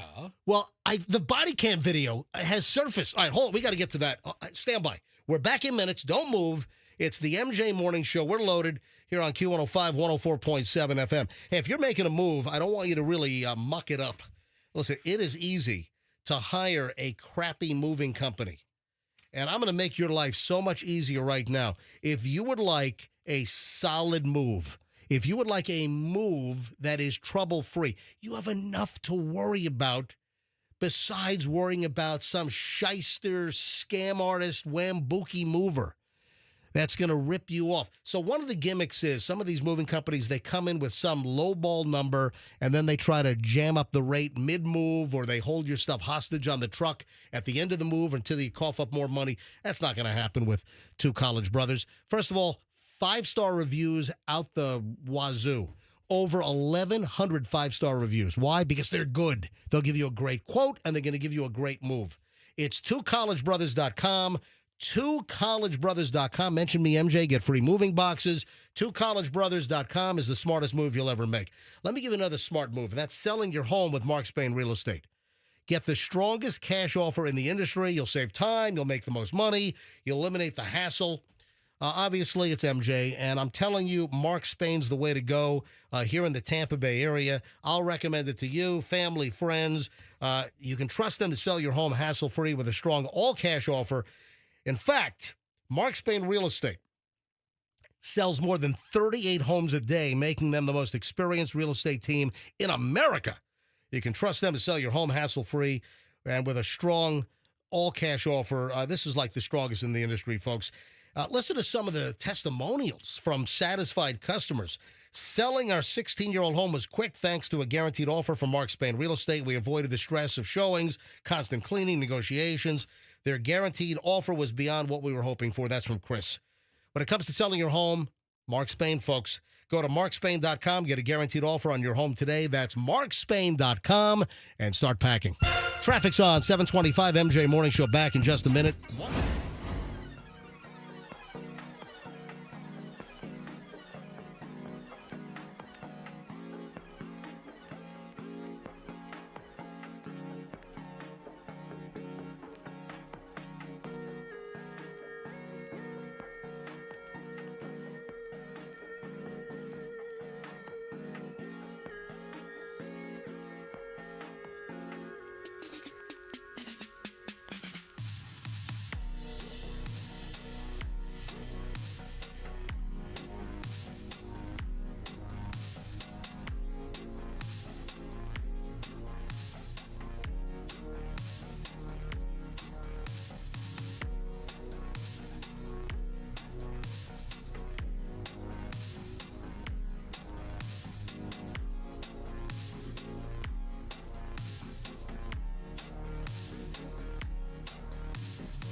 Bowles is on the way in. Ladies and gentlemen, Coach Bowles, man, what a rough loss on the road yesterday. The Bucks, what do they drop to 6-4 now? They were 6-3, right, Fester? I don't know. Ask Coach. Yeah, so Coach Bowles joins us right around 8 o'clock. So he's on the road. He's, driving in from Avila. So, Coach. I thought we had a driver for him. No, he drives himself. Okay. Yeah, he drives himself. So, Coach Bowles up in Buffalo. Buffalo Bills, that would have been a nice road win, but no. It was an exciting game. The lead went back and forth a bunch of times. I was traveling. I only saw a little bit toward the end of the second. I saw a little bit at a bar in Terminal A at the Newark International Airport coming back after doing Julian's movie. Yeah, I'll give you some more details on Julian's film. And then, of course, we'll have a really good recap once Michelle is back on the show tomorrow. She's still up there. They were putting the house back together because they had to, rearrange the house. They had to move furniture all over the place. So they went to bed at 2 a.m. Well, this isn't like a hotel. I mean, you can't just leave it trash. You got to fix the Airbnb before you drop it back off. Oh, yeah. Right? Or else, I don't want to incur any additional charges. Man, this weekend was already expensive freaking enough. Oh, my God. I don't even know. I don't even want to know what we spent on Julian's junior. You know, it's ridiculous. The school. So NYU tuition is not cheap, right? Yeah. The school gives each kid $500 to make their movie project. Oh, it's so nice of them. That didn't even cover the food for the crew for Saturday and Sunday. You want to know something? I want to see the movie that the kid makes with $500. Oh yeah. I bet you there are some masterpieces that some of these kids can whip up for $500. Oh, I don't know how you do that. All right, 1 hour, 20 minutes nonstop, MJ. Hey, let me address a couple of direct messages that I got. My DMs are open, folks. If you don't follow me on Instagram, give me a follow, Certified MJ Radio. My DMs are open. I answer as many as I possibly can. Also, my email, my private email, I'm the only one that goes through that. Any hot tips, gossip. If you have any great information for the show, I get great tips. And if you want to be anonymous, just tell me. Hey, I want to give you this hot tip. I want to be anonymous. I get great inside information. I get great stuff. You can always DM me on Instagram at Certified MJ Radio, or my email is mj@mjmorningshow.com. All right, first from Jovi. Jovi, these are two DMs. Okay. All right, the first one's from Jovi. Hi, MJ. Love your show. Listen every morning. I have a question. I really would like to do what you do as a career. I was wondering if you can give me a few tips on how to get started in radio and be a good show host. Several questions. What do you think I wrote back to Jovi or Hovey? It's Jovi, so I don't know if it's Jovi or if it's Hovey. Well, last name is Calloway, so it might be Jovi. All right. Yeah. I think your advice is, while there's still a platform for information and entertainment, terrestrial radio probably isn't it. Yeah, listen, the terrestrial radio business, we're still very viable, but we're a mature show. I mean, I have, 31 years in the Tampa Bay market. So, the success of the MJ Morning Show these days, this is kind of the anomaly in the business. You have some established radio shows in this market. You've got established radio shows in other markets. But listen, I'm just being honest. But think of a radio show that's launched in the last 5 years that's doing anything. Listen, I got to do a teach-in on Thursday. And listen, I'm happy to do it. I don't want to make it sound like, oh, my God, I got to do a teach-in. No, I'm excited. You're going to tell the kids, hey, learn something else. I love giving back to the community when I can, but I have to, I got to temper things. If the kids, I'm going to an elementary school in Sefner after the show. What grade? On Thursday. I think it might be 4th, 5th grade. Okay. If I'm not mistaken. So you'll be the same height. You're You're a funny guy. You're gonna have a eye-to-eye conversation with these kids. You know what? I'm gonna bring Shorty Shane so I look like a giant. Dude, you know what? You should bring Shorty Shane. Hey, Shorty Shane. Oh, I wish I would have thought of that. Sure, I gotta call Shorty Shane. Dude, you're doing a teaching with me and Sefner on Thursday. He'd be down for it. Yeah, he'd meet you there. It'd be awesome. Yeah, he lives in Lakeland now, so it's not that far of a drive. No, you're coming about halfway. Maybe I should. Oh, dude, you should totally call him. Oh, but his car's all smashed up. Remember, he hired the Kemp Law Group. Does he not have a rent? I guess he can't. He doesn't have a rental car. I don't. You know what? Is he still stranded? Hang on a minute. So let me call Shorty Shane. Let me see if he has a car, because that would be. Oh, that'd great. be hysterical. I'd bring him, my little novelty midget. Okay, well, I don't know if I'd call him a novelty midget. Dwarf. I don't know if I'd call him a novelty anything. He's a person who contributes hang on. in some capacity. Do I have to dial a 1? I will say I have over the years met a disproportionate amount of dwarfs being in this field. What, in radio? Yeah, I've met more dwarfs. Well, Dave the Dwarf. Dave the Dwarf. Yeah. So Shorty Shane, he lives out in Lakeland now. Oh, I gotta have him at the. We're sorry. It is not necessary. Jeez, you know what? It's necessary that it's not necessary to dial a 1. Son of a. All right, 727 637. All right, I'm calling Shorty Shane. I gotta have him. He's got to go. See now, I gotta get him on the approved list also. That's the thing. You have to go through the approval process. Little dwarf shows up at the front desk at the school. All right, come on, Shorty Shane, pick up the phone. 7:35. If he does, I'll leave a message. What are you doing Thursday? I'll tell you what you're doing Thursday. Let's go. You're coming to a 4th grade class on the Great American Teaching. That's what you're doing with me in Sefner. Hey, this is Shane. I can't make it to my phone right now. Please leave a message and any other details regarding your call, and I will give you a ring back at my earliest convenience. There we go. Thanks. Have a good day. Hey, Shorty Shane, it's MJ. Hey, what are you doing Thursday? Thursday, I think it's like noon. It's right after lunch. It's like noon or 12:30. I think the kids eat lunch like 11:15 or something. All right. Hey, Shorty Shane, you're doing the Great American Teaching with me on Thursday at an elementary school in Sefner. So I wanted to, do you have a ride? Do we need to send someone to pick you up? Can your producer guy that shoots your videos, can he bring you out?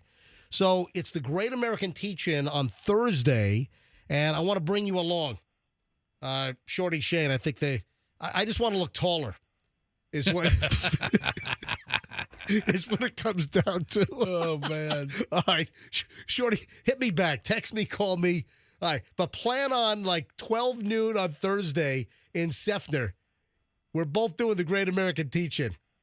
And let me know quickly, because I got to get you on the approved list for like the security and everything. I don't know if there's enough turnaround time. I hope you can get him on the list. That'd be awesome. Dude, of course we can get him on the list. I remember I had to volunteer for something. I had to go through like a background check. All right, so Jovi, I got to be honest.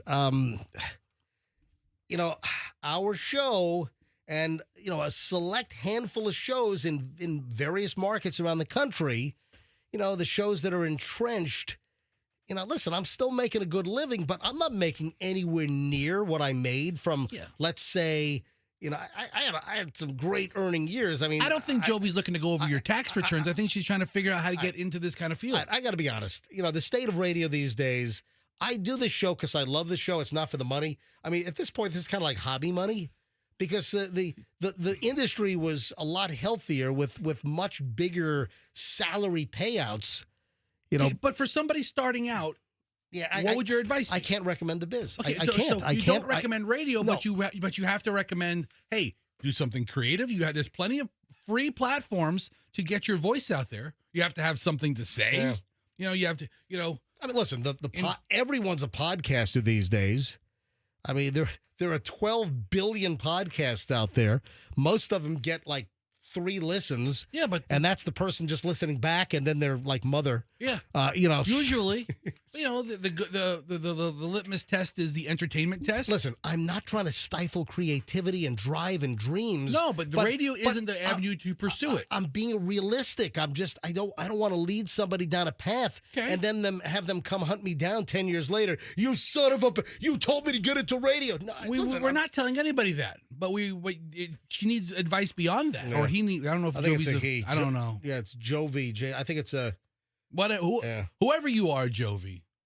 Yeah, so I don't recommend it. Okay, the next DM. This is great. Listen to this. So, Fester. Yes. There's a big building in downtown Tampa, and there's a lot of stuff that goes on inside this building. Okay. And the building's got a new name. Oh, yeah. And I'm not saying the name. Oh, yeah, that whole deal. Because I called the new company that has the naming rights of the arena in downtown Tampa. Remember, I left several messages. Yeah, I don't think anybody...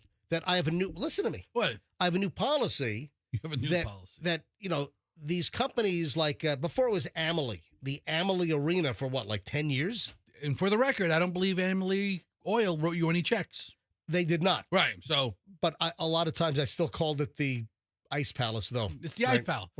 It will forever be the Ice Palace to me. It is. So I've kind of reverted back to just calling it the Ice Palace because I kind of instituted a new policy that the companies that pay for the naming rights don't pay you. Exactly. Yeah. So if they want me to utter the name of their company, they've got to strike a deal with me and pay me to say their name as they're paying for the naming rights of the building. So for this purpose of this, I will utter the name of the new arena. I still call Raymond James Stadium Hula Hands. Remember there was Hula Hands Stadium for like 3 minutes or whatever it was. So I get a direct message from Christy. And Christy writes, "Hi, MJ. I work for Benchmark International. Ooh. We now have the naming rights for the Tampa Bay Lightning. Would you consider interviewing our company to bring some attention to us?" I see that you know who knows how to get the word out. Step right up. Have a seat. I see that you realize the greatest message deliverer in the entire Tampa Bay area is me, MJ from the MJ Morning Show. Listen, I disseminate so much good information. If you want to get the word out, if you want to get the buzz going on something, you come to me and the MJ Morning Show. Are they going to write you a check? So look at this. Benchmark is coming to me. Okay, so what does she know? "Hi, MJ. I work for Benchmark International. We now have the naming rights for the Lightning. Would you consider interviewing our company to bring some attention to us?" See, it's not enough that they are paying millions and millions of dollars to get the naming rights. They need more. They need more. Right. They need me. So they're realizing that they need the MJ Morning Show to really get the Benchmark International Arena, whatever the hell it's called. They need the MJ Morning Show to really get the message out. Do they know that we would have called this the Benchmark International Morning Show? By the way, for a fraction of the price? No. Stacey Kemp has that. Well, that's from the studio. We're from the studio. She's in the studio. Yeah, we would rename the show. I would name you Benchmark. Welcome to the Benchmark Morning Show. Benchmark and Fester here. Benchmark MJ. Yeah. And Benchmark Fester. Yeah. All right, by the way, this is a freebie. So just for the sake of the conversation, I am mentioning Benchmark. Anyway, so I sent a note back. I responded to the direct message from Christy from Benchmark. And I did say, hey, send me an email with all your information and exactly what are you looking for. So I'm waiting I sent this, I think on Saturday. I saw the direct message on Saturday, so I sent the message. So I'm sure with business opening up here on Monday morning, I'll probably get an email back. I will say, it did sound awfully generic. I'm thinking I'm happy to have the CEO on for an interview for, what, $500,000? I mean, listen, they're tossing tons of money around. Apparently, this Benchmark is loaded. So what? Come on the MJ Morning Show. Give me $500,000. I think $500,000's a little light. Oh, really? Yeah. International. Yeah. Oh, that's right. It's Benchmark. It's not Benchmark National. It's not Benchmark Local. Yeah. It's Benchmark International. Get some of that money from Qatar or something. Or, get some of that Dubai PE money or something. Yeah. Oh, yeah. How about that? Maybe some Saudi Arabian money. So I'm awaiting. I mean, I'm mad at it, but I'm not that mad at it. I'm awaiting the email response from Christy from Benchmark to see what kind of deal I can put together. So, folks, if you start hearing benchmark all over the show, it means I got paid. Yeah, we're we're not sellouts, but we're not sellouts either. Oh, I'm probably one of the. Would you say, knowing me over the years, am I probably the hardest to get bought of anyone you've ever known in this business? Yeah, Yeah, you are. I mean, just look at all the personalities talking about boner pills. like You don't see MJ doing that. Like, listen to this. There is no. I don't care how much money the Saudis threw at me. There was no way I was going to the stand-up comedy deal in Saudi Arabia. Look at all those sellout comics. Yeah, I would have been the first one on the plane. They're hacking up journalists. Yeah, with saws, and it's all the human rights violations and abuses, the way they treat women over in Saudi Arabia, and then you have all these comics that are rushing to get paid by the Saudis for that Saudi Arabia. What was that? Some kind of comic fest out in middle of Saudi Arabia, wherever the hell was that, in Riyadh or something? The Riyadh Comedy Festival. I'd have flown over, Coach. Real funny, beating women and not letting women drive for so many years, and and all the morality police. Yeah, you're a terrible comic, by the way. Hey, welcome to everybody. Where's the camel parking? Hey, I just flew in. Boy, my arm's tired. All right, shut up. So I'll let you know what happens with Benchmark, whether they want to take me up on my offer. All right. For exposure. We did this story. I love the audio on this. This I don't know why I never saw the body cam. It just popped up. It was in my doom scroll. So you can imagine, over the weekend I'm up in New Jersey. Julian's filming the project, and I'm just kind of Michelle and I were technically executive producers on Julian's junior year NYU film project. Yeah, you bought that title. And I was driving all over the place. I had to go to Walmart to pick up this. I had to go to Home Depot to get drapes to cover up, something in the kitchen. So I'm like gopher boy. I'm driving all over the place. I was responsible. We had to put the crew up at a hotel like 6 minutes away. So I was bringing, the cast and crew members back, either Michelle or we both had huge vehicles. Michelle rented a Suburban. I rented a Ford Expedition, from Hertz up there, and we're just shuttling everyone all over the place. So in my downtime, I'm just kind of doom scrolling on Instagram, and I'm like, what? So this audio comes up. Hi, I'm so-and-so with Clearwater Police. And I'm like, once the story starts unfolding, I'm like, oh my God, this is the body cam footage from the 88-year-old granny that ran over another old person in one of those mobility scooters that Sam's Club provides. You can go to Sam's Club, or you can go to Walmart or Target or Publix, and they have those little scooters you can use. So this 88-year-old woman ran over another older individual, just crashed their car right into their mobility scooter in the parking lot, and then just took off. I mean, hit and run. So the original story, which we did this back in April, woman 88 busted for scooter crash. But I didn't see the body cam footage from Clearwater Police until yesterday. I'm like, whoa. Driver fled after plowing into the victim, 77. So we've got 88 on 77 crime here. Some old people. All right. Listen to this. This is from April.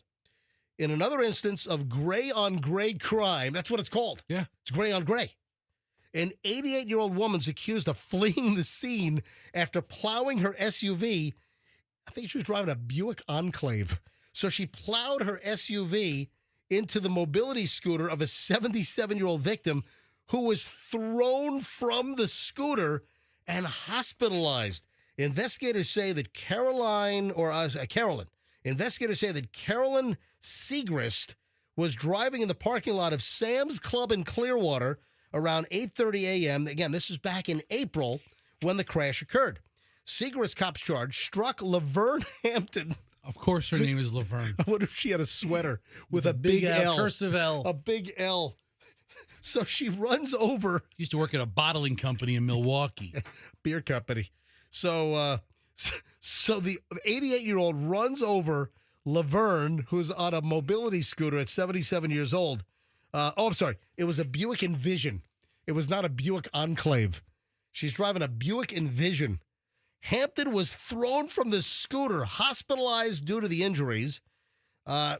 So the 88-year-old did not stop at the scene, just kept going. Did not render any aid, did not exchange any information, just fled. For hours after the incident, police were searching for the individual. They finally found her. So after the incident, I guess a couple hours later, cops arrested this retired 88-year-old woman for leaving the scene of the crash involving injury. That's a felony. She was booked into the Pinellas County Jail. Again, this is all back in April. Was she arrested? They put her hands behind her back? They cuffed her. We talked about this story back in April. I remember. Okay. The reason why I'm bringing this back up in November, here on November, 17th, the reason why I'm bringing this back up is I saw the body cam footage for the very first time. Okay, so they caught her recently. No. I saw this in the headlines. No, they caught her. They caught her back in April. They caught her 4 hours after the crash. So she ran over the 77-year-old on the mobility scooter in the Sam's Club parking lot back in April. They arrested her like 4 or 5 hours later. That same day, they arrested her. But I've got the audio from the body cam. That's why I'm doing the story again, is because the audio is gold. It is. This is. I had to bring this audio to the Dubai Comedy Show. This is hysterical. I mean, it probably shouldn't be funny that an 88-year-old plows over a 77-year-old. Oh, those Saudis will laugh at anything. On a rascal scooter in the Sam's Club parking lot. Anyway, she lives 4 miles from Sam's Club. She was fined $166 for a traffic infraction back in 2023. So she had previous infractions. So she had, some other things on her record. So they arrest her. Here is the body cam footage. And this is great. So the cop is trying to establish where she was. So the cop tracks her down. I guess it was a car description and maybe even a license plate. They finally find her. The cop also sees all the front end damage on her Buick Enclave. Listen. Hi, ma'am. Is this your car out here? Can you come out here and talk to me? Okay. Hey, I'm Officer Copeland with the Clearwater Police Department. How are you? It's Officer Copeland with Clearwater Police. Sounds friendly enough. If anyone knows Officer Copeland, Clearwater Police, tell Officer Copeland that the MJ Morning Show says hello.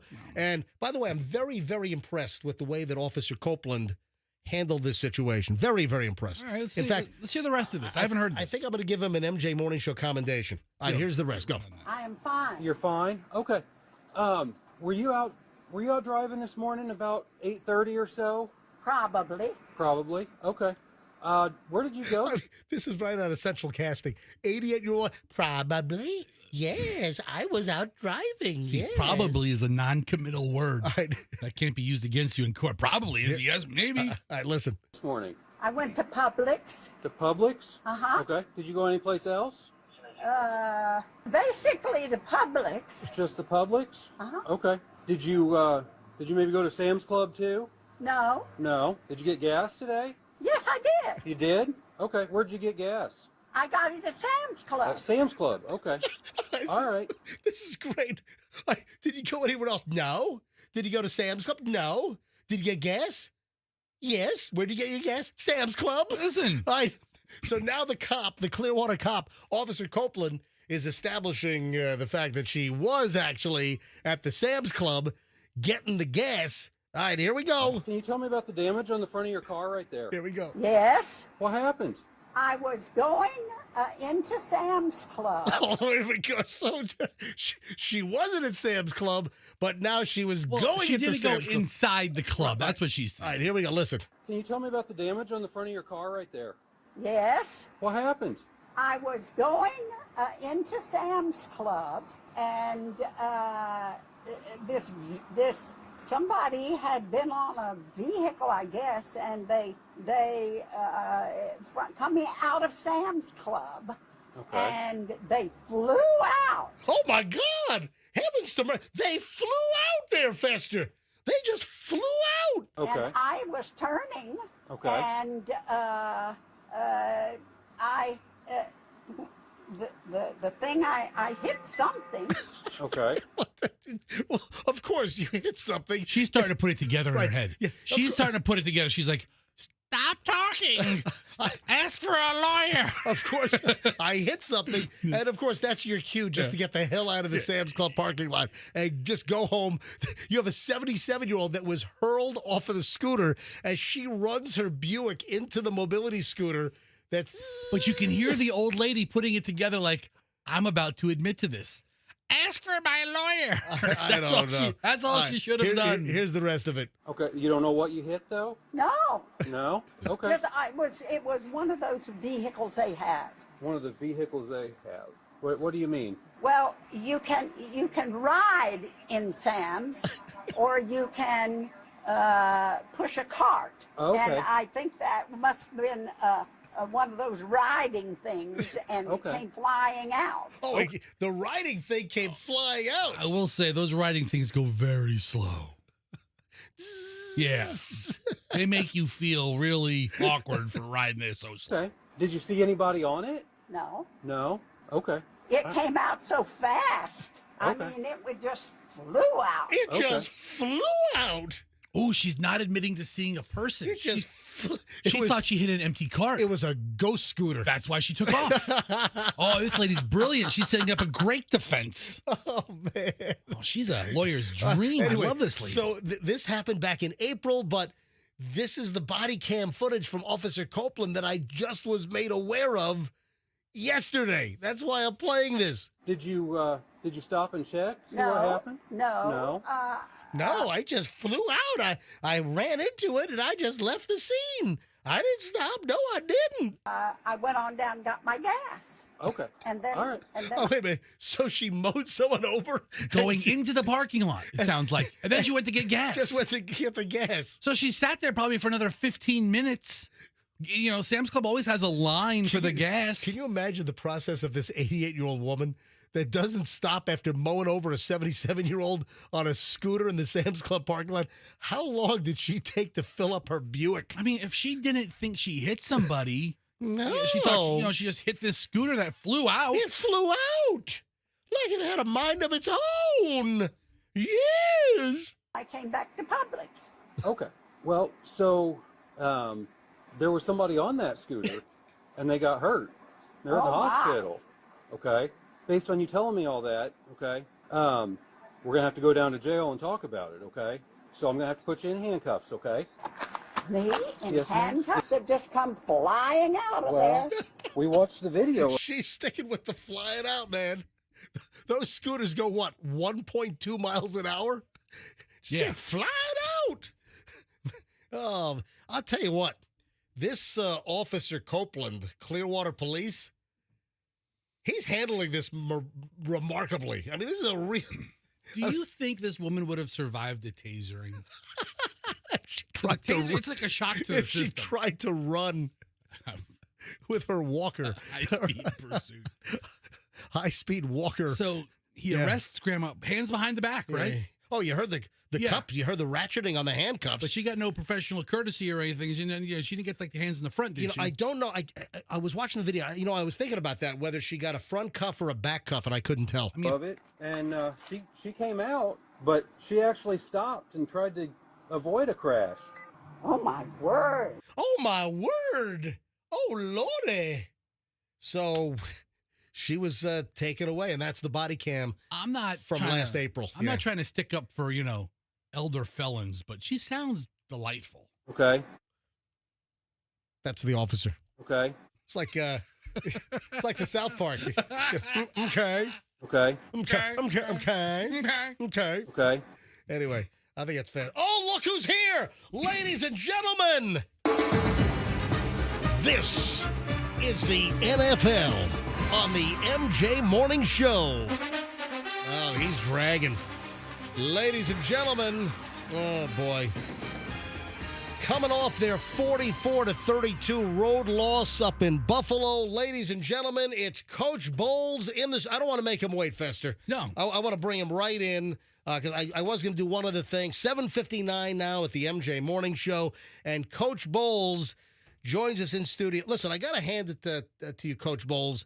You know, whether you win or lose, whether it's a local home game, whether it's a road trip, you know, getting back, you know, late from Buffalo last night with a loss, 44-32. That's 2 losses in a row, Coach. Bucks now 6-4. Is that what our schedule is? Is that what the record is right now? 6-4? Yeah. So, Coach, ladies and gentlemen, Coach Bowles, you guys are now 6-4. You will play the LA Rams in a Sunday night football game next weekend. So it's not going to be a 1 o'clock or a 4 o'clock game. This is going to be an 8 o'clock game. What is that, NBC, right? I guess. Yeah, so I think NBC's got. So Bucks and LA Rams. So that'll be a tough game as well. But then I think, Coach, I think the schedule gets a lot easier after the Rams. I think for the rest of the season, the schedule's a bit easier. Now, do we play actual Rams? Because they're a vicious animal, really, when you think about it. Always headbutting. Coach, I don't want to rub it in, but that would have been a hell of a good win on the road against the Bills, and you guys just couldn't pull it off. I'd like to point out that a bison is also a ferocious animal. Okay. As well. Yes, how did Buffalo go? So we get down to Buffalo, Dale, and it was nothing but problems. A bunch of my coaching staff on Saturday said they want to go out and get buffalo wings. Oh, yeah. I mean, you go to Buffalo, New York. Yeah. You know, you go get some buffalo wings. That's the birthplace. That's where they invented the buffalo wing, is in Buffalo, New York. And knowing we didn't have much going on this weekend in Buffalo, we had plenty of time on our hands to go get some wings. My coaching staff wanted to go to the Anchor Bar.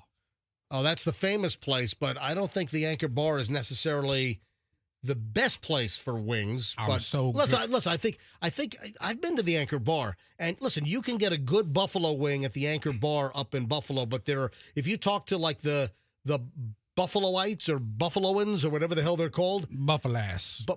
Buffalass is what you call them. Buffalasses. Buffalasses. So the locals will recommend a bunch of other wing places as well. That's where the tourists go. And I told my coaches, Oh, you told the coaches that the tourists go to the Anchor Bar? I'm no tourist. Right. We gonna go to a bunch of other places. Okay. And we did. We went to, Bill's Tavern. We went to 911 Tavern. We went to Kelly Corner. We went to Sunny Reds. We went to Adolph Old First Warren Ward Tavern. We went to Duff's Famous Wings. We went to Elmo's Restaurant and Bar.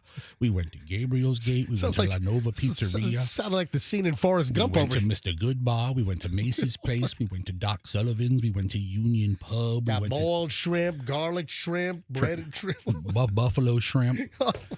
We went to Transit Music Lounge. We went to Mansour Tavern. We went to 40 Thieves Kitchen and Bar. How many places did you go to? We went everywhere. Maybe that's why you guys lost the game. I mean, your focus was off. But here's my thing. You're more into the buffalo wings than you were in playing football. We ate buffalo wings at every one of the places. But I prefer boneless chicken wings, so I would order the boneless wings. Right. My coaches are eating everything, and I'm eating the boneless chicken wings. And apparently, I'm just popping back these spicy wings, boneless chicken wings, and one of them had a bone in it. First of all, I don't think there's no such thing as a boneless chicken wing. I learned that later in the day. You did? That boneless chicken wings are not chicken wings at all. No, I think you knew that? Yeah, I did. I did not know that. All right, so. Apparently, I got a drummy. Okay. You know what a drummy is? Yes. I got a drummy. Yeah, it's like, yeah. I pop it back in my face and it gets lodged in my throat. I start choking and gagging. I'm like, and I'm holding my throat, and my coaches are like, "What's wrong, coach?" And I'm like, Finally, my offensive coordinator, Gristle. Is that real? I don't know. It says something. Grizzle. Right. He says, "Coach is choking."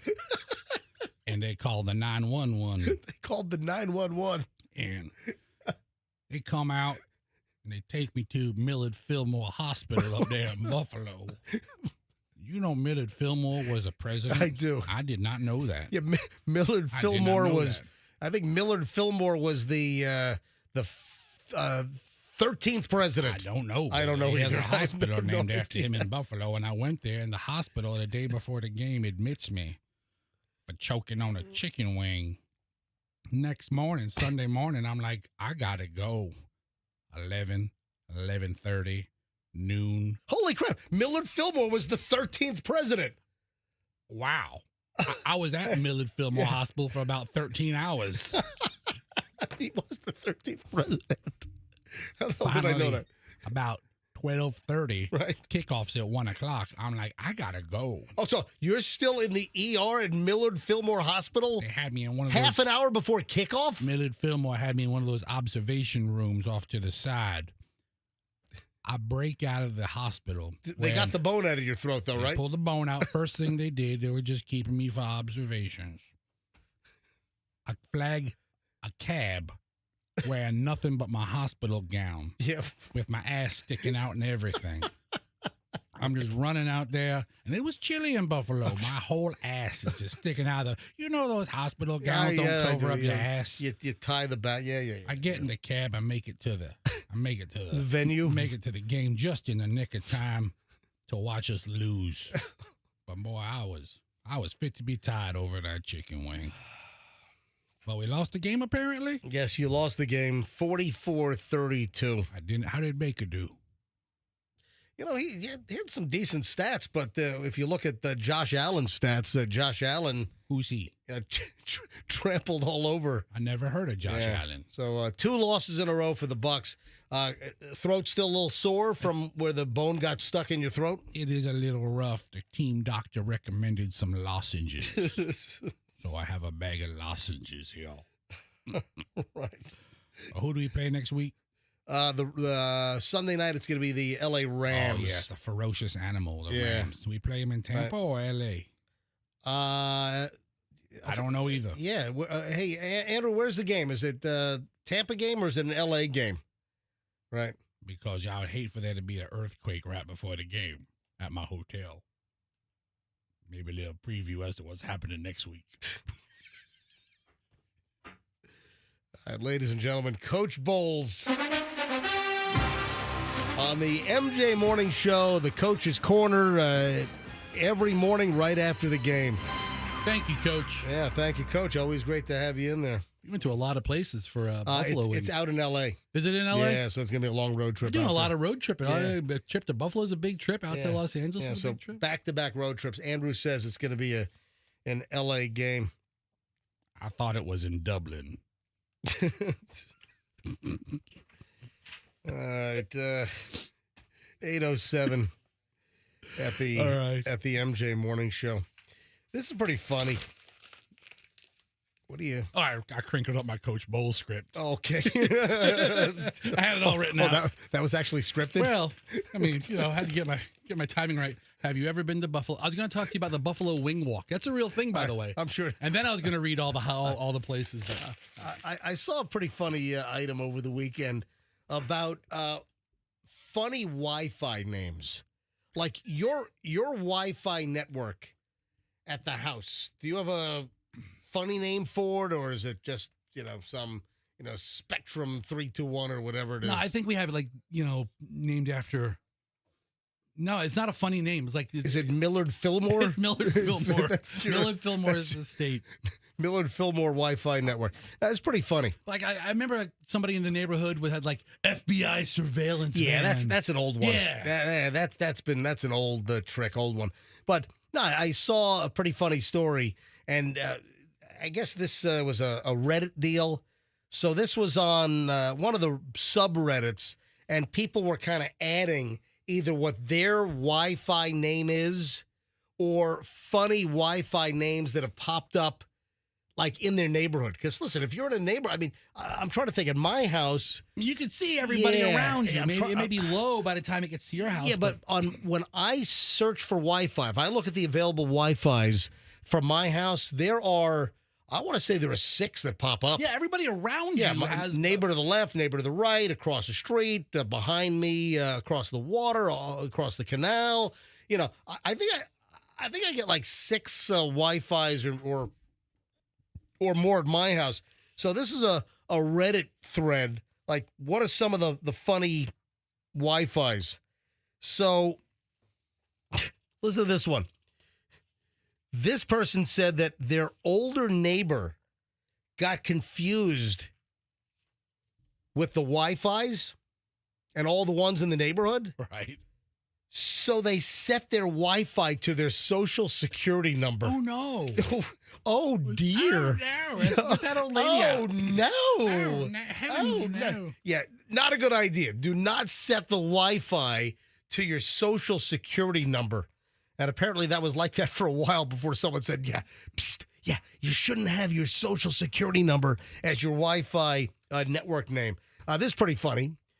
Pretty fly for a Wi-Fi. Give it to me, baby. What was that? What was the name of that group? Remember? All the girls say I'm pretty fly for a white guy. Give it to me, baby. Was that like out Offspring? I have no idea. Offspring. That was Offspring. Pretty fly for a white guy. So pretty fly for a Wi-Fi. Here's another one. Girls Gone Wireless. Oh. Yeah, Girls Gone Wild. I wonder where they look up. Yeah, pretty funny. Yeah, exactly. Here's one. I'm not a witch. I'm your Wi-Fi. I'm not a witch. I'm your wife. I'm your Wi-Fi. Yeah. I'm not a witch. I'm your Wi-Fi. What, witches can't get married? You got it. Oh, this is a great one. You could be both. You know, maybe we ought to ask our listeners, you know, folks, while I'm doing this list, do you have any funny Wi-Fi network names that you've seen pop up? Or maybe you have a funny one. So when you've seen the Wi-Fi list, available scanned Wi-Fis in your vicinity, have you had some funny ones pop up over the years? Or, again, do you have a humorous Wi-Fi name? 800-990-1047. 800-990-1047. That's how you get in. 800-990-1047. Give me some funny Wi-Fi stuff. Andrew said, what about a hotspot? Sure, it could be a funny hotspot as well. Wi-Fi, hotspot. I think it'd be the same, interchangeable, Andrew. This is funny. Get off my LAN. Get it? Yes. Instead of, get off my lawn. No. You know, instead of Clint Eastwood from, what was that? Gran Torino, right? Was that Gran Torino? Might have been. Sure. Right? Yes. Yeah, Gran Torino. Get off my lawn. So it's get off my LAN. That's actually pretty funny. All right. Next, Walgreens public Wi-Fi. All right. Okay. This is funny. Rebellious Amish family. Yeah, because of no technology. Right, I like that one a lot. That's good. So, Rebellious Amish family Wi-Fi network name. Oh, Spiderland. Spiderland. Do whatever a spider can. Spiderland instead of Spider-Man. Oh, this is funny as well. Bill Y, the Science Fi. Instead of Bill Nye, the science guy, you got Bill Y, the Science Fi. Look at the phones. Every single line is lit up. Here's another one. Cancer Beam. Listen, there are some people that get freaked out about, the Wi-Fi. Listen, Michelle and I, we have a friend, and, our friend, I remember like 10 years ago, there's a whole thing about they didn't want Wi-Fi in the house because they put out the cancer beams. So they actually had, I'm talking about you. You know who you are. So cancer beam. Let's see. Here's one. Not DEA meth sting operation. That's sort of along the lines of the FBI surveillance truck. Yeah. A couple more here. Bill and Ted's Exalan Adventure for LAN, local area network, right? Here's another one. Not the Bat Cave. Oh, there's a lawyer apparently a lawyer in the neighborhood, and this person on Reddit said, my neighbor is a lawyer. His Wi-Fi name is not guilty. All right. I've got like two more, and then I'm going to phones because every freaking line has lit up here on any funny Wi-Fi names that you've seen. Here's one. Your music sucks. Yeah, I can hear it from my house. Yeah, exactly. That's what it is. Or an apartment, you know, they can hear the music from the neighbor's apartment. And then, here's, all right, finally, this is great. This is best for last. Someone set their Wi-Fi network as my neighbor smells like shh, and then it's the S-bomb. That's the name of the network. My neighbor smells like shh. The only other people who are going to see it are your neighbors. Yeah. All right, let's go to phones, man. Lines are loaded. Once somebody drops, if you want to try to get in, 800-990-1047, 800-990-1047. Let's start with Nikki in Port Richey. Nikki, hi, welcome to the MJ Morning Show. Good morning, how are you? We're doing well, Nikki. You got a funny Wi-Fi network name? Yeah, for about past 10 years, it's been FBI Van 7. Okay. Oh, so you're FBI Van 7. Very funny. Little played out. Not gonna lie. Yeah, it is a little played out. I've been doing it for about 10 years or so. So all right, it's a little old. All right, and then do you have any other names? Are you thinking about a shift, a little switch up? I'm gonna have to do a shift. When you said that, I was like, it's trendy now. Now it's got to be not trending. It was trendy like in 2015. Yeah, 2012 maybe. Yeah, I know. Yeah. All right, Nikki, come up with a new Wi-Fi name. Get that done by close of business tomorrow, okay? If a joke's not funny for I'll 15 do that. years. I'll do that. Y'all have a good one. Love listening to y'all. Been listening to you since I was like in middle school. Oh, Nikki, that's what I love to hear. Thank you, Nikki. Let's grab Justin. Justin is next on the MJ Morning Show. Cartersville, where is that? Is that like Georgia? Where are you calling from? Yeah, I'm about 45 minutes north of Atlanta. All righty. You know, somebody won that Mega Millions about 45 minutes south of Atlanta. Did you see that? Yep. Oh, yeah. I know right where that Publix is. I used to work in Lake and Pond Management, so I used to drive by it all the time. Yeah, so yes, somebody won. Let's see, was it Friday night? Friday night, somebody won $989 million Mega Millions jackpot, one ticket, sold at a Publix grocery store in Noonan, Georgia, a town 35 miles southwest of Atlanta. Yep. Crazy. I'll get into that in a little more detail. All right, so Justin, thanks for listening up in Georgia. I appreciate it. What is your Wi-Fi name? So mine and my wife's Wi-Fi name is Hot Signals in Your Area. Instead of hot signals in your area instead of hot singles in your area. Yep. Yeah, it seems like that ad pops up every once in a while. All right. Every once in a while. No, listen, That's what we... It pops. And we live in an apartment, so everybody can see it. Oh, I got you. Listen, it pops up on the freaking Drudge Report, for crying out loud. Thank you, man. Thank you, Justin. Have a great day. Samantha is in Clearwater. Samantha, you're on the MJ Morning Show. What's your Wi-Fi name or a funny one that you've seen? Good morning. My Wi-Fi name is It Burns When I Pee. Nothing like some venereal disease humor. Nothing like some STI humor. Yeah. STD humor. It burns when I pee. Samantha, you with me? Yes, I am. Is it burning right now, Samantha?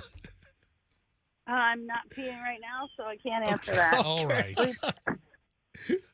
Do you live in a house or in an apartment? In a house. All right. And do the other neighbors know that's your Wi-Fi? It's been my Wi-Fi for a really long time, actually. I got you. Thank you, Samantha. Funny stuff. Appreciate it. Jeffrey and Brandon. Jeffrey, you're on the MJ Morning Show. Hi, Jeff. Hey, how's it going? Going well. All right. So what's your Wi-Fi name or a funny one you've seen in the past? Mine used to be Two Guys, One Router when I lived with a roommate. Oh, no. Two guys, one router. Oh, yeah. That's disgusting. Yeah, that's that. Yeah, that's awful. Absolutely foul, Jeffrey. Thank you, buddy. And hysterical. Let's grab Mark in Nashville. Lots of listeners. Hey, MJ, yeah, go ahead, Mark. Your show's informative. I guess it's been a while since I've had to log in, since I've been in the same place for a while. But so I feel better about this now because the girl before called in FBI Van 7, and I was getting my ex-wife's router set up, and it said FBI Van number 14. I was telling her, you got trouble here. There's no telling what this place is like. Not knowing this. I looked out. I saw a van parked out there, so I feel better now. Yeah, it's a joke. Listen, those van things, those are real. And I know that the FBI does kind of use the work van kind of deal. Mark, thanks for the call. My uncle, this is up in Jericho, New York. So out on Long Island, Jericho, Hicksville, out in Nassau County.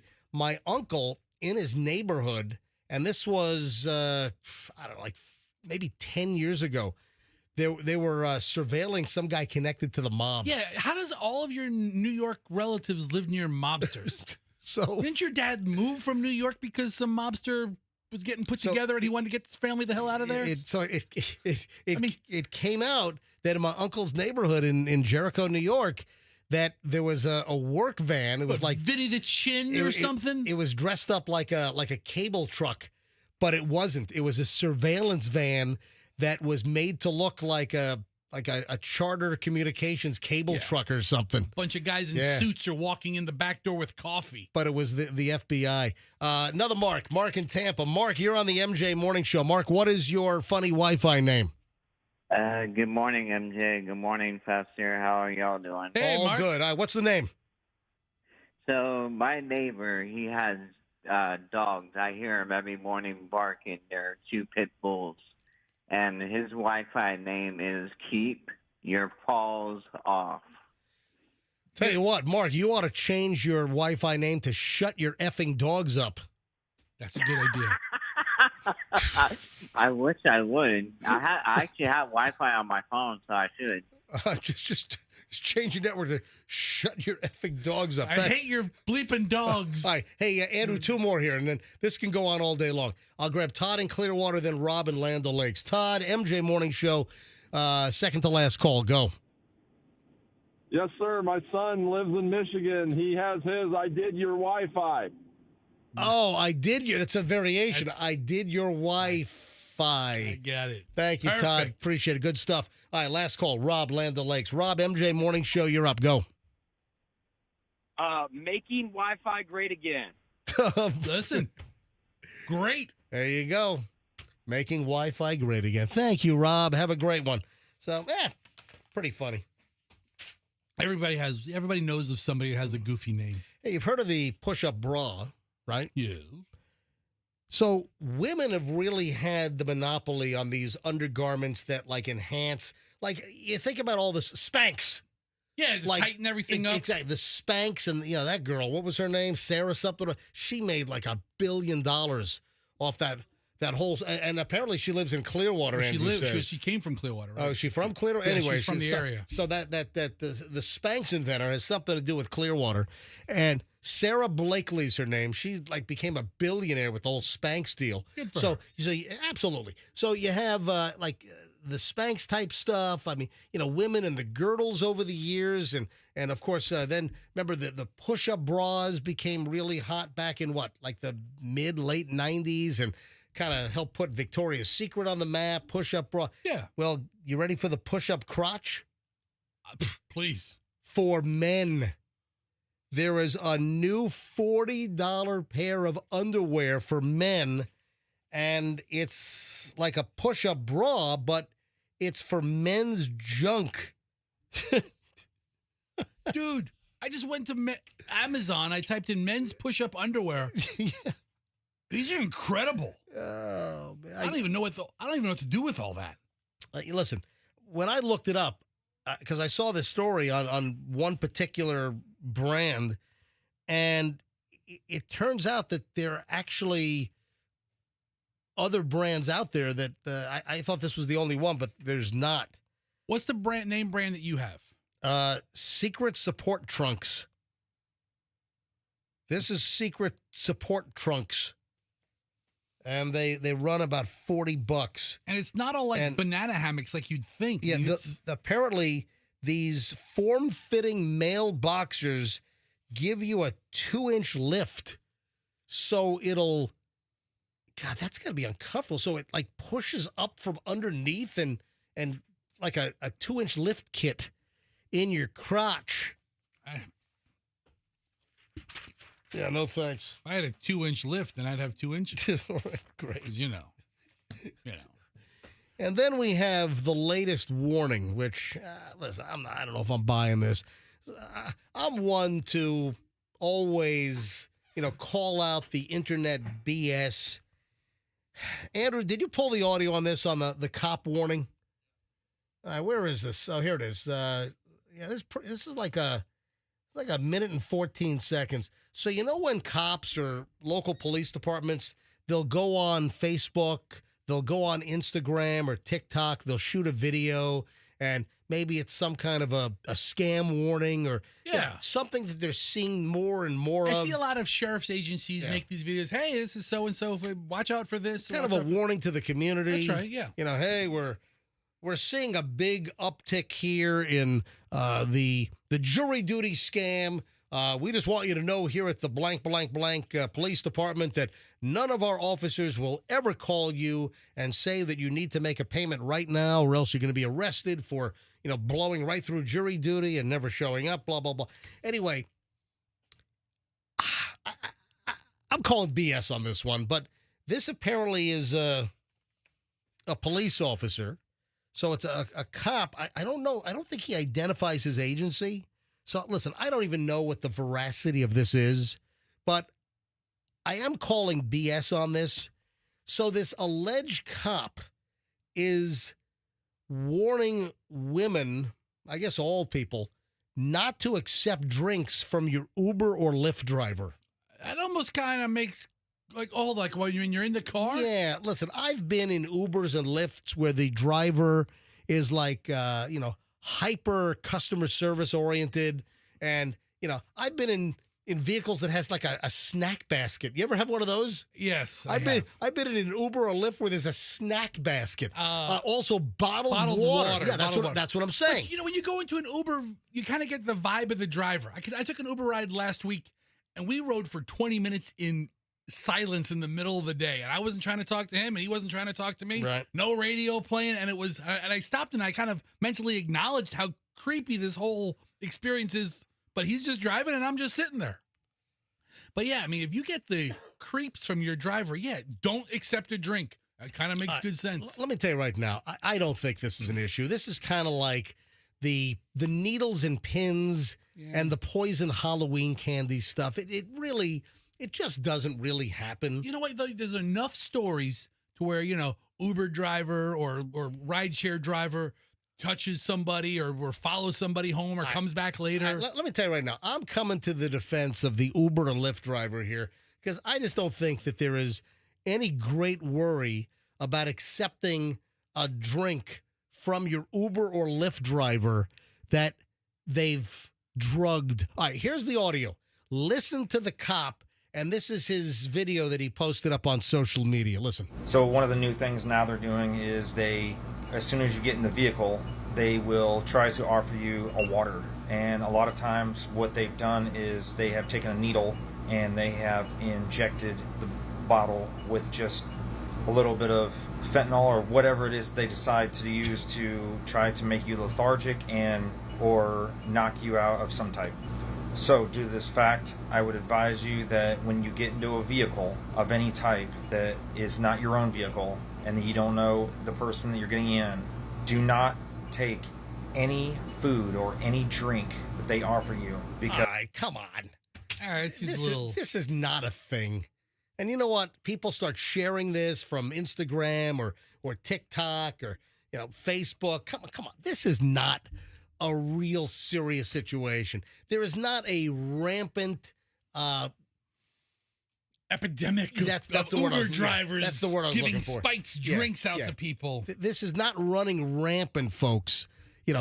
A devious Uber or Lyft driver using a little bitty, like number 28 hypodermic needle to just poke a tiny little hole into the bottle of water with some fentanyl or, what. This is not a thing. Come on. Because right now, nowadays, it's just not safe, and you don't know if they've laced it with something. And again, they can put it in with a needle. A lot of times now what they're saying is to be able to test it, and if somebody gives you want to take the water, I wouldn't, but if you did, squeeze the bottle. If water starts leaking out of it, that's a sure sign that they've already laced it with something. So my best advice is, ladies and teens, if you're getting into a vehicle and you don't know the person that is behind that wheel, do not take any food or drink from them.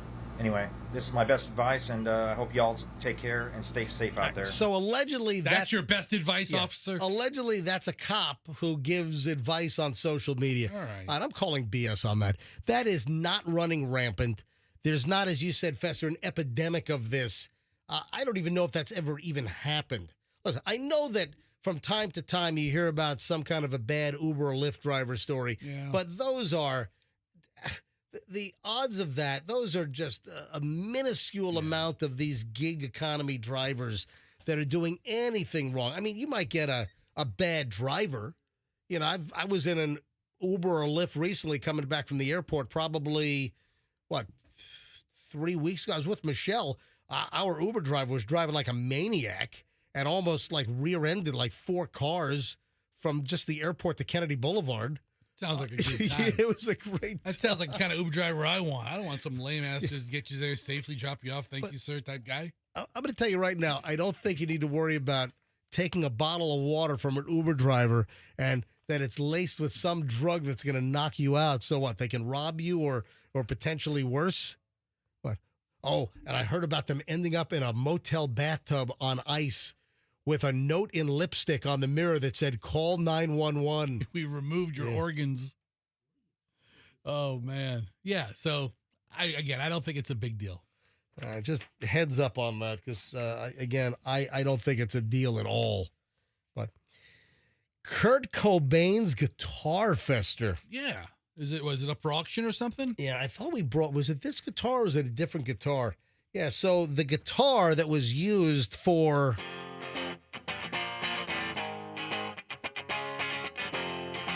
Kurt Cobain's guitar that was used on Smells Like Teen Spirit, and I guess was actually seen in the music video as well, is going up for auction.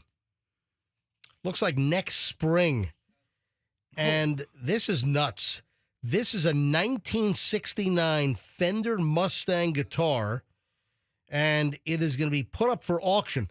This is from... the collection of the late Indianapolis Colts owner. The Irsay collection? Yes, this is the Irsay collection. Oh, that's right.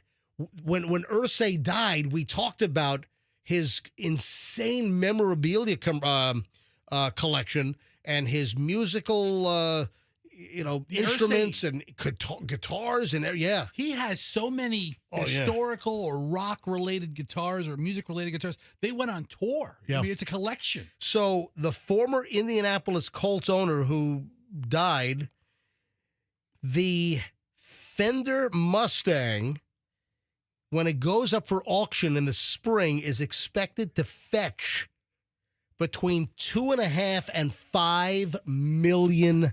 Wow. My God, who's going to buy that? Somebody with just piss away money. He made the greatest music on this guitar. It defined a generation.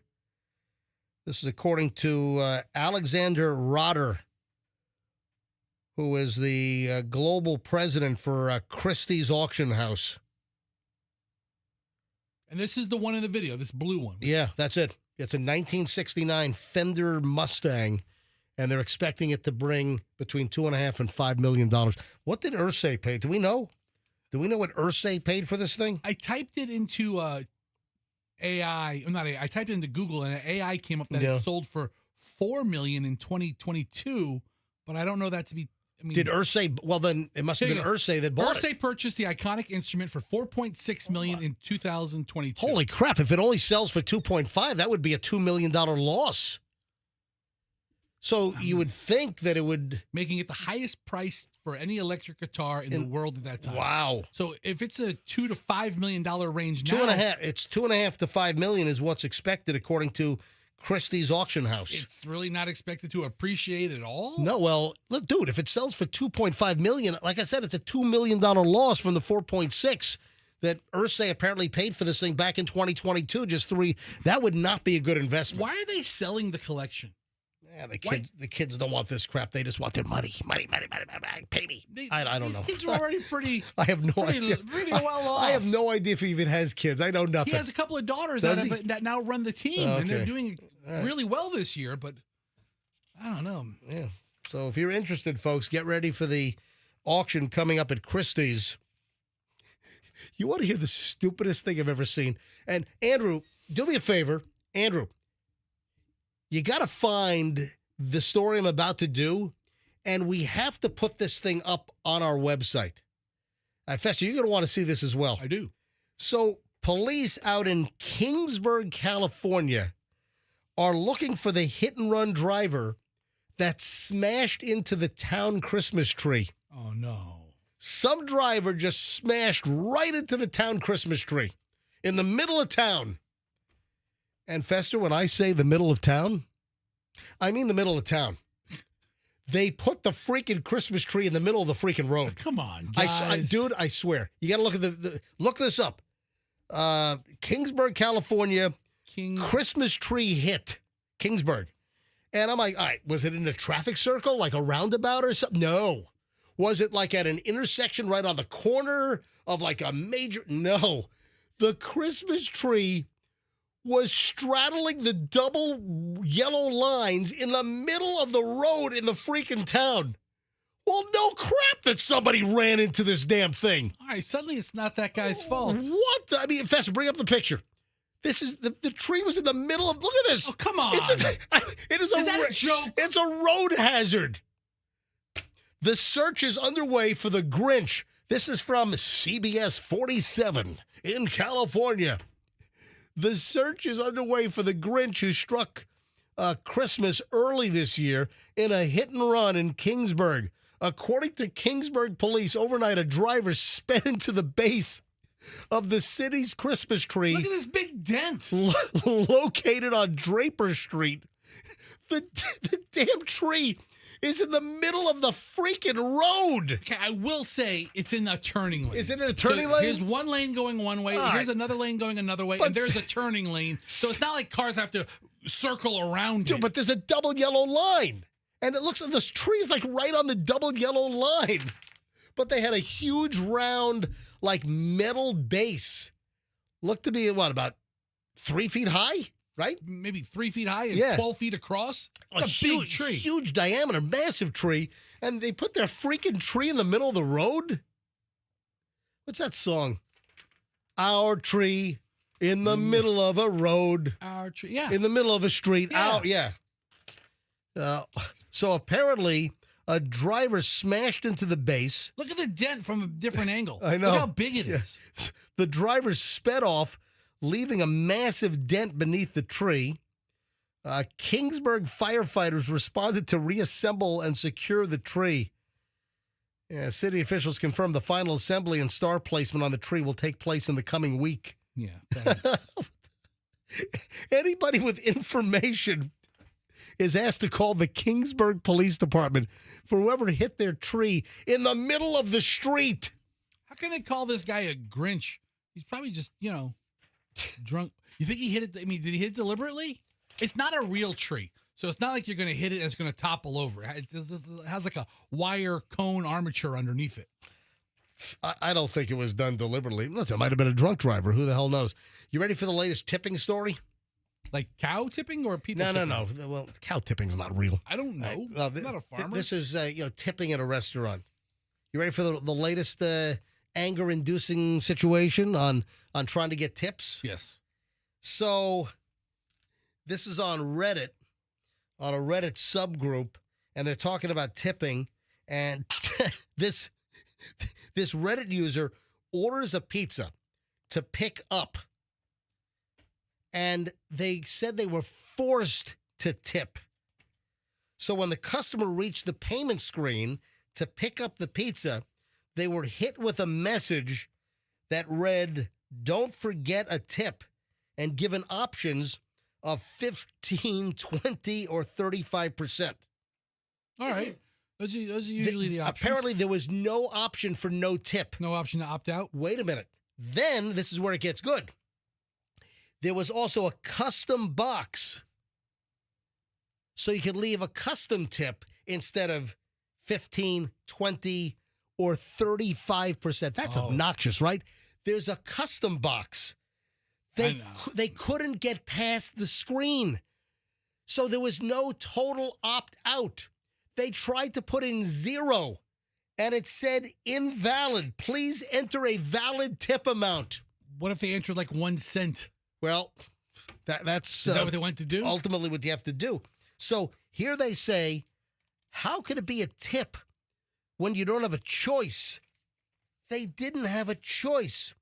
So the customer orders the pizza, and then they're forced to tip. Have you seen, I thought we had a story a while ago where there was a place that actually tried to cover up on the screen, like they put like a sticker on the screen, and they covered up the no tip option. Yeah. So people would be forced to tip. And in this case, you got to put in a valid amount. The whole tipping culture is out of control. Crazy. Oh, it's out of control. Listen, I picked up 2 pies on Saturday night. And you didn't tip a penny. I didn't. I tried. I guess I picked them up. I drove there. There's a great place in Rutherford, New Jersey, and I recommend it. Casano's Pizza. You don't recommend them enough to, No. leave a tip. Dude, I paid $42 for 2 pies. That's enough. They're very friendly. They didn't sneer or snark. Actually, I did it was online. So it was one of the online, you can't call them. You have to order online and then pick it up. And online, it had the various tip amounts or no tip. So I chose no tip. Oh, they know you're not tipping from ordering. I don't like that. Yeah. They're putting you together. You're going to get less pepperoni. Well, I didn't order pepperoni. You're going to get less cheese. Listen, pizzas are great. They're going to drop your crust on the floor. In no way were my pizzas copper. My pizzas were delicious. So if you're around Rutherford, New Jersey, it's Casano's. Is it Casano's? It's Casano's. Here's a picture, MJ, of another restaurant that covered up the no tip option with like one of those really hard to remove sticky stickers over like the keypad punch area. Yeah, look at that. Yeah, they put a sticker. They put like the no tip. They put like a little tip sticker. Yeah, please over on one of those little Verifone point of sale machines that you put your card in. Yeah, the whole tipping thing. We've talked about this ad nauseum on the show. It is out of control, and now they've got this. This place has it rigged up where you have to leave a tip. Forget it. So I mean, what happens when you call them out on it? But I refuse to be guilt-tipped. I will not whatsoever be guilt-tipped. Who do they think they're messing with? Exactly. They deal with you. You ready for the most ridiculous name you've ever heard? This popped up in my feed. And this is a guy, I guess he's an African dude, and he's trying to tell people how to pronounce his name. Okay. Are you ready for this? Sure. Give it to me. This is ridiculous. Listen to the guy pronounce his name. Some people actually wrote me. They say, why is your name so difficult? Listen, my name is not difficult. My name na ovu vunwe vunwe vunwe enyetwe vunwe. Ovu vunwe vunwe vunwe enyetwe vunwe ugbemubem or sas. You see, it's very, very simple to say. All right, play that whole thing again. All right. I've ISO'd the name. His name is Listen. Ovu vunwe vunwe vunwe enyetwe vunwe ugbemubem or sas. I need to see it written out. I can't even. I don't even think I can repeat that. Yes, you can. I'm a professional. Hang on a minute. Let me see.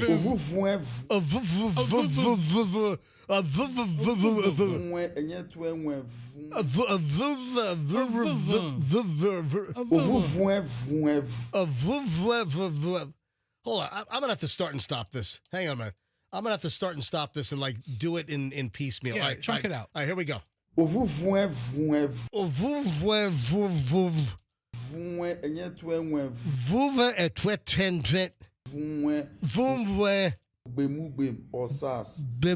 osas?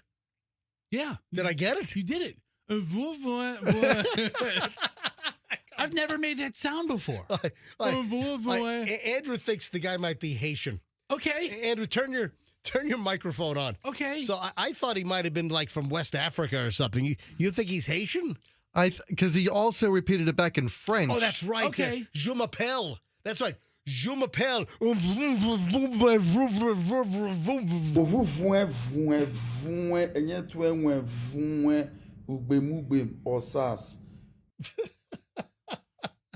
It's a very keen observation, Andrew, about him possibly being from Haiti, but... Oh, my God. Is that real? Come on. This guy's name is really ass.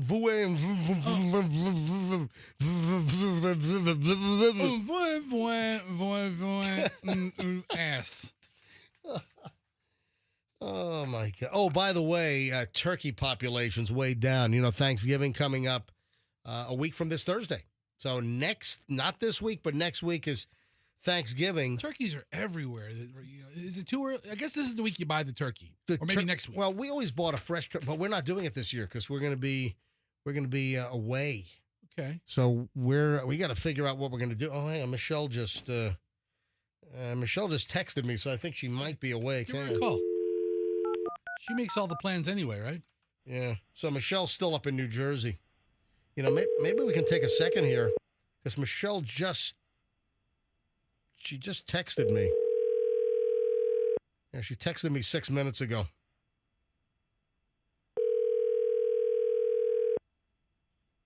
Oh, she's not going to pick up? Come on, Michelle, pick up. It's your husband and Do you, Michelle, take Mr. I don't think she's going to pick up. Leave a message. Come on, Michelle, pick up. Pick it up. Michelle, text me. Michelle, you listening? Maybe she went back to sleep.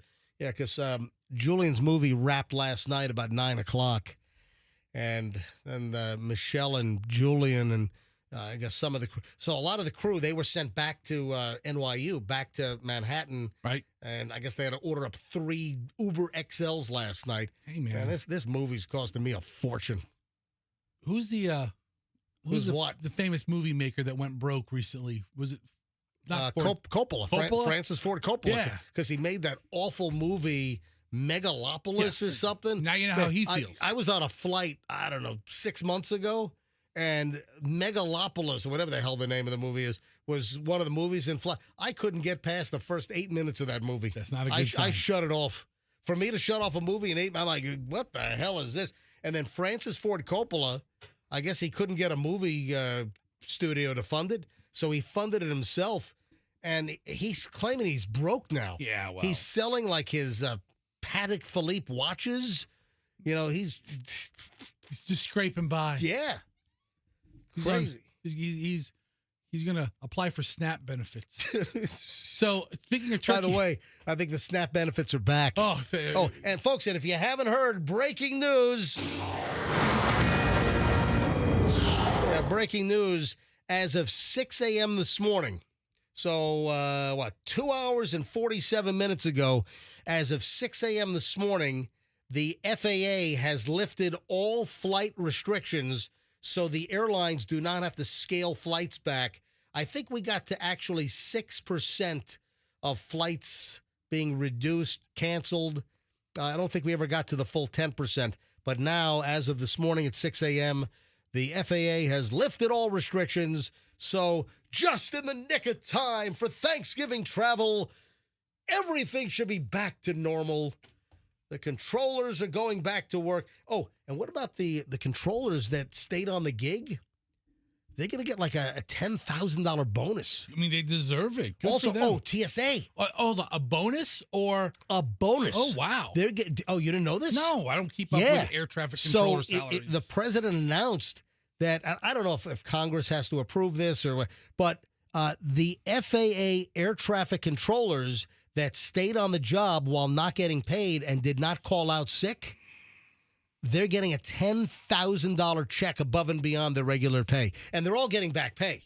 And then the same thing with the TSA security folks at the airport.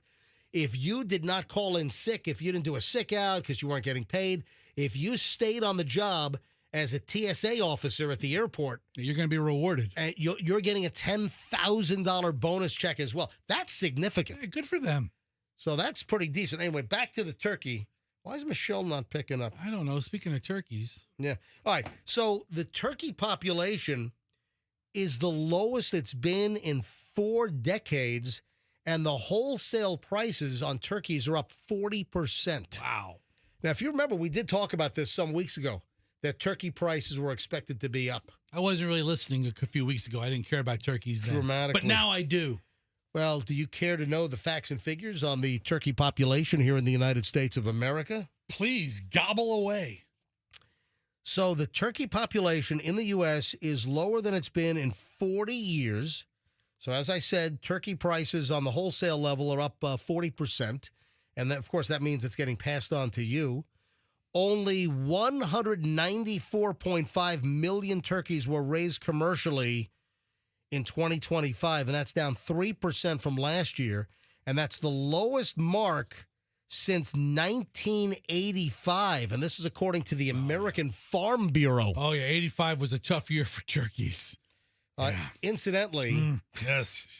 Oh, the great turkey issues of 85. Wasn't that the time of like the Super Bowl shuffle with the Chicago Bears? Yeah, they Refrigerator Perry? Yeah, I think so. Yeah, there wasn't a lot of turkey in Refrigerator Perry's refrigerator. Any ones he could get his hands on. Big turkey shortage. Ate the whole thing. Yeah. So, let's see. Short supply. Also, the avian flu had a lot to do with it, right? Did it? Like that's like he had to put down a bunch of birds. They are also saying that Thanksgiving dinner is probably going to be around 18 to 20% more expensive this year. And yams.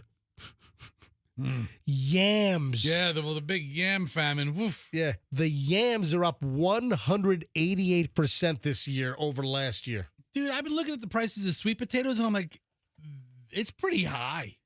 I mean, usually like Thanksgiving week or the week before, they mark them down like as a lost leader or something, but sweet potatoes have been pretty high lately. I think I've disclosed this prior that I was sweet potato averse. Yes.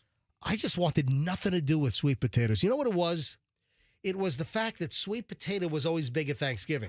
And it always had like the melted marshmallows and cinnamon on top. It was that casserole type. And it always grossed me out. I don't like mixing sweet and savory. So that's a problem.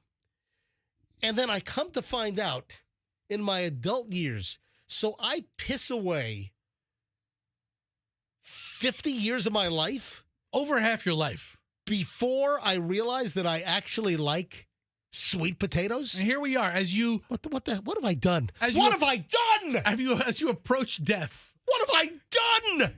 Your greatest regret. I've deprived myself of sweet potatoes for decades because I was just grossed out by that horrific looking slop on the table with melted marshmallows on a potato.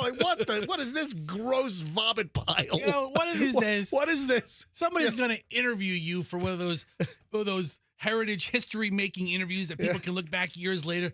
MJ, what's your greatest regret? What would be the one thing you would change if you could? And it's going to be sweet potatoes. That I waited so long before I actually tried a sweet potato. I wasted my whole life. And I just like a sweet potato. I'll eat a sweet potato plain. I'll put just butter, a little bit of salt on a sweet potato. And I'll tell you what I really love. I love the Okinawan purple sweet potatoes. Yeah.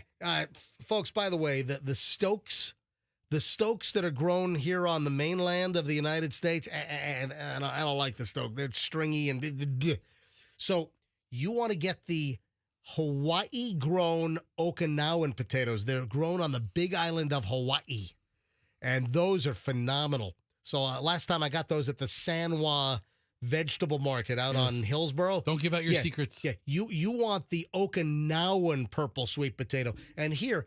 I love sweet. I made 2 sweet potatoes for dinner, like last Wednesday night.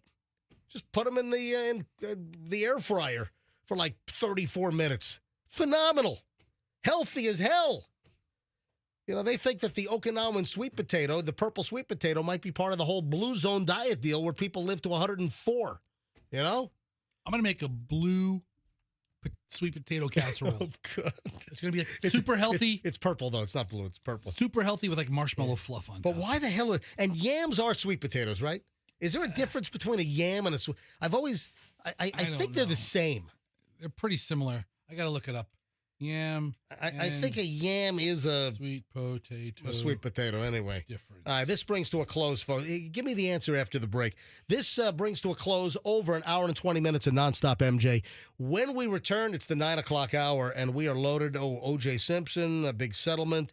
Oh, listen, I'm going to call Tom Brady out on something. Oh, my God. Hang on, hold on. You're not going to believe it. Just hold on. Oh, no. Right after the break, folks. Don't move. And I got to call Tom Brady out. I think we've been had. All right, hang on. I'll tell you why. All next, MJ Morning Show on Q105, 104.7 FM. Hey, Stacy Kemp Law Group.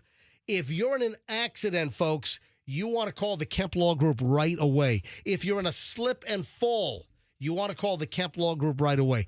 I always like to say, if you're in a wreck or a slip and fall and you're injured, clearly get medical attention first.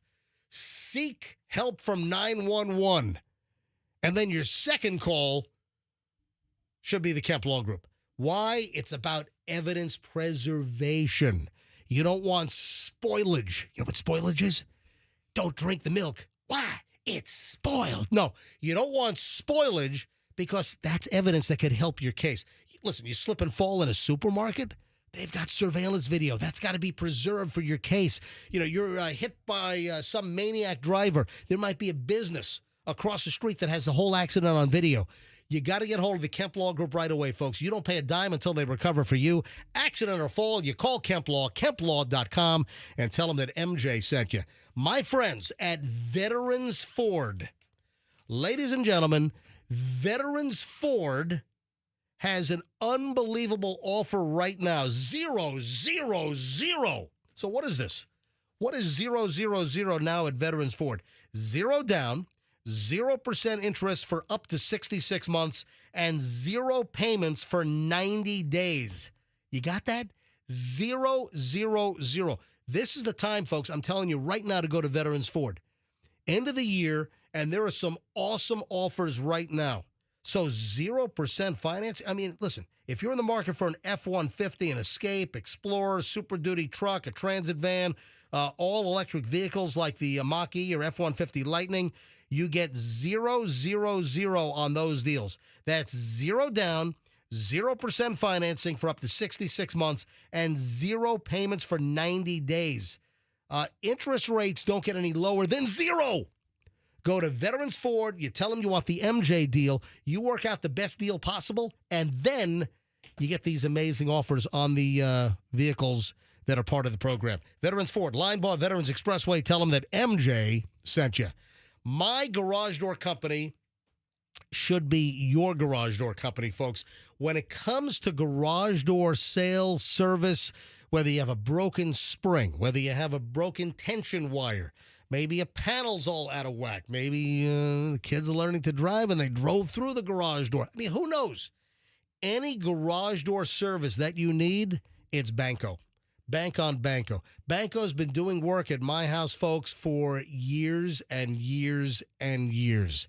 Maybe you want the state-of-the-art LiftMaster garage door opener, the ones that they installed at my house. It's app-controlled. You see video. You can see who's coming and going. Video camera in the garage door opener, and you can view it on your app from anywhere in the world. You think you left your garage door open? You check the app, you see. If you left it open, you closed your garage door from your app. That's LiftMaster. You want a new Clopay garage door? Whatever you need, any service for your garage door, it's Banco. Mention me, MJ, 10% off. Little 10% MJ coupon. Little discount right now. BancoDoors.com. Tell them MJ sent you. Traffic's on 858. Let's grab Shriner with the...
It's the MJ Morning Show. Fester, dude, get in here, buddy. What are you doing, man? Come on. I'm waiting for my yam news.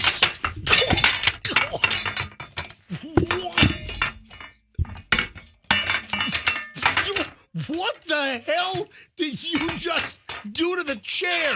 I think I just broke this chair for good. Oh, my God. Stop. Like the foot area. Dude, that was like a car wreck. The foot area is completely detached. Dude,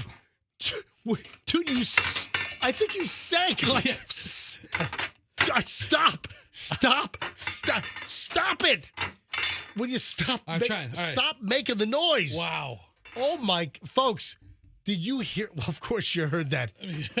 Who didn't hear that? Fester just comes into the studio, plops himself down on the chair, and my God, it was like a multi-car collision. It was like, that sounded like a chain reaction crash. Dude, Fester. It's not the chair cylinder, the up-down part. No, you drop when you sat down. I drop, but the whole bottom part's collapsed out of the chair. It just snapped off when you sat down? I think it's been on the way out, but I think it just finally broke. Oh, my God. That was the most clatter I've ever heard in my life. Is today really the last day in the studio? Supposedly. There's like equipment. There's like still tools out in the studio. They're running wire. Yeah, so, folks, this is possibly the last day in the junky, decrepit, dilapidated, good word, MJ Morning Show studio. The plan is, I think, that they're moving to the new studio after the show, and that we'll be in the new studio tomorrow morning. Okay. Is the plan. So, we'll see. Yeah, Andrew says that General Custer had a plan as well. Yeah. Everybody has a plan, boy. Yams and sweet potatoes, by the way. Here's the breaking news, folks. So, Fester, if you missed the news, apparently yams are up 188% this year for Thanksgiving. And I asked the question, what the hell's the difference between a sweet potato and a yam? All right. By the way, yam is a funny name. Yeah. I like yam. Yeah, I like yam. Yeah, like all I do is yammer all day long here on the MJ Morning Show. Just yamming it up. Yeah, yammer. All right, so yams and sweet potatoes, although oft confused. Oft confused? Yes. Are different vegetables with distinct appearances, textures, and flavors. Yams are starchier and drier with rough... No, it says often confused. It doesn't say oft. It doesn't oft and often mean the same thing? Yeah. Like if we go into the Old English Dictionary? It sounds about right. Yeah, I'm about to say. I mean, I want to use classy words once in a while.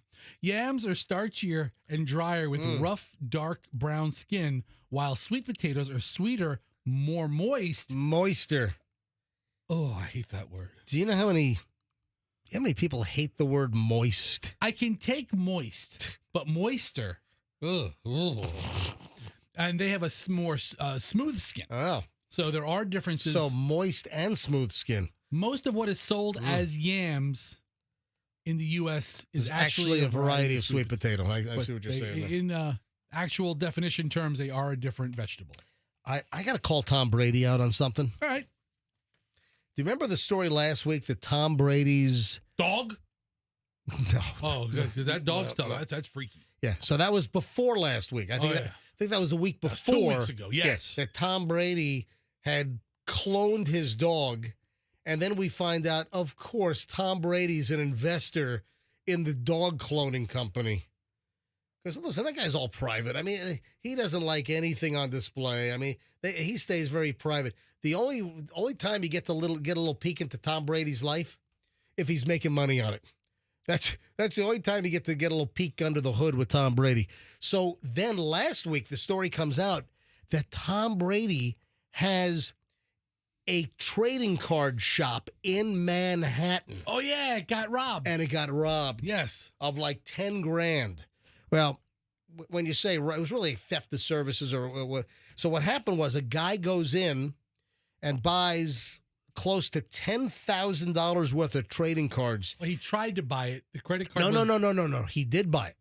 Hang on. Well, hold on. Okay. So he did buy. Well, he faked the buy. So it was $9,710 worth of like rare trading cards. So Tom Brady owns a trading card store called Card Vault.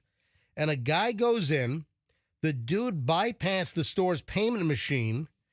He sticks his card in, or he made the clerk think that the payment went through, but the payment didn't go through. So this dude in Tom Brady's shop walked out with close to $10,000 in unpaid for trading cards.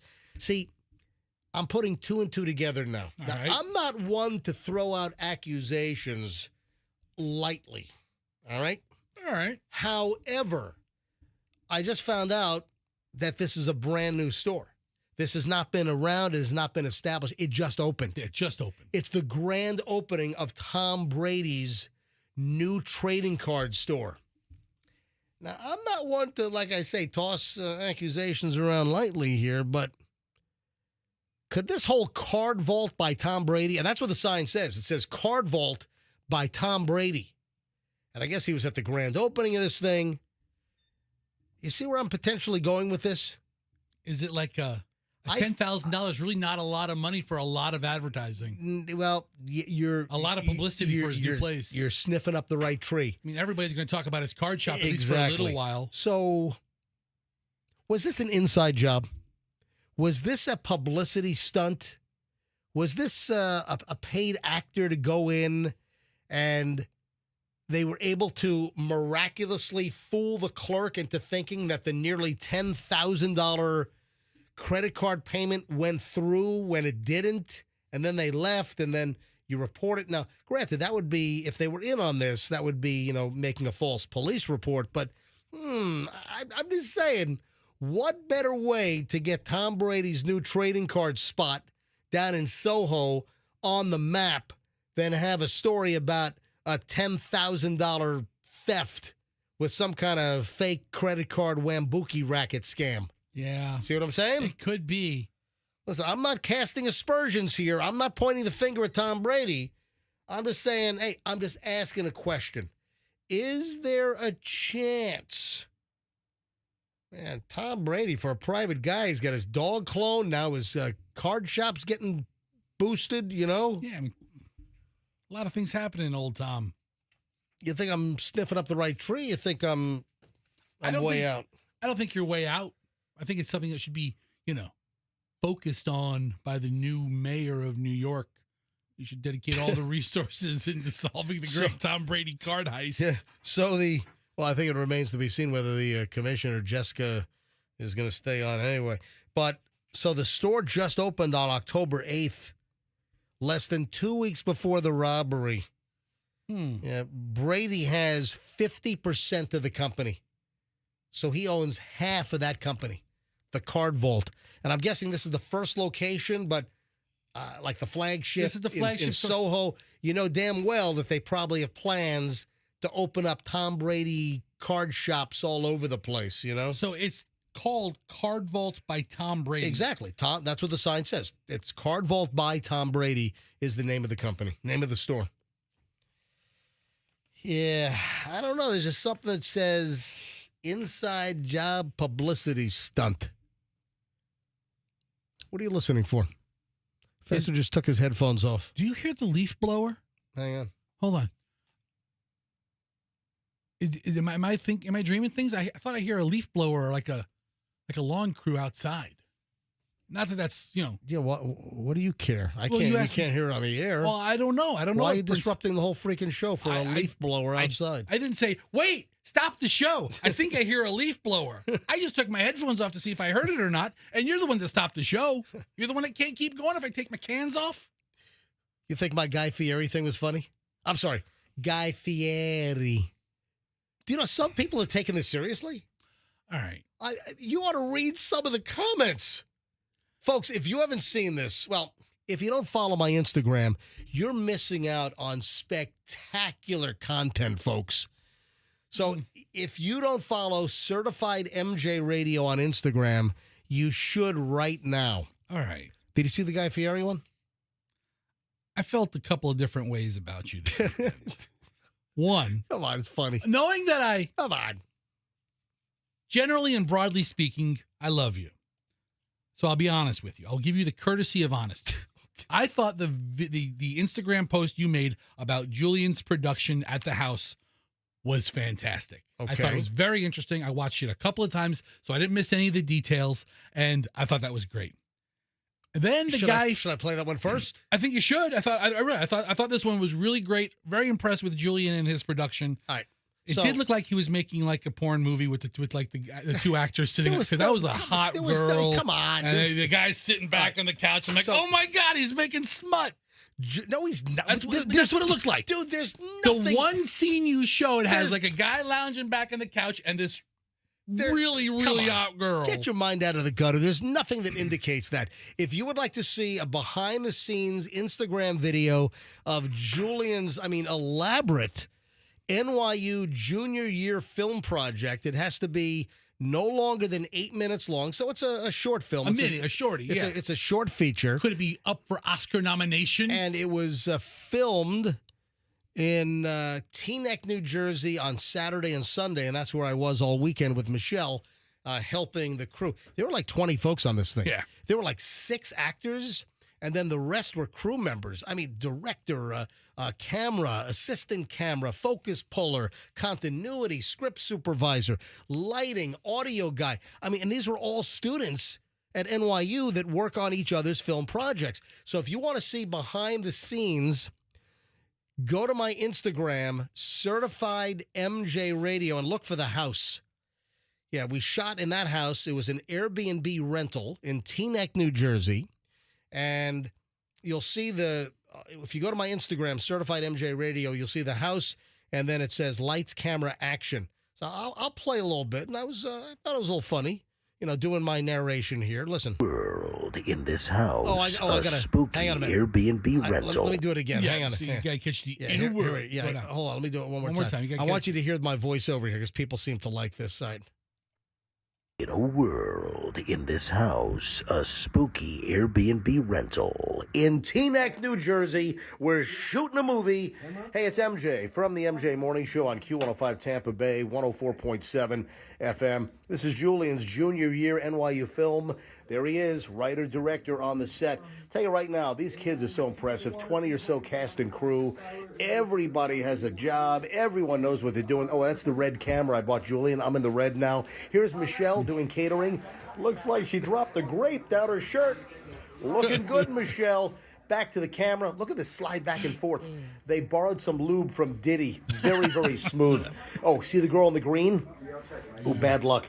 Big 500-pound anvil falls through the ceiling and crushes her like a bug. Sound guy. Anyway, so this goes on for another 30 seconds. A lot of behind-the-scenes stuff. I thought every second of this Instagram post was very interesting. You like the grape joke? So there's a video of Michelle in the kitchen, like preparing a food platter, and she's washing grapes. I guess you got to look at the video on what I mean when I say it looks like a grape fell down her shirt. So this video, this Instagram post, I thought was very cool. The Guy Fieri one. You don't like my Guy Fieri? Come on. I was embarrassed for you. Get out of here. All right. So people seem to like it. It's already got like 14. How many views does this thing have? So my Guy Fieri. I'm not saying people won't watch it. I'm just saying I was embarrassed. It was tough for me to watch. 16,400 views. Yeah. The comments are great on this thing. It was hard to watch. So, it wasn't hard to watch. No. Get out of here.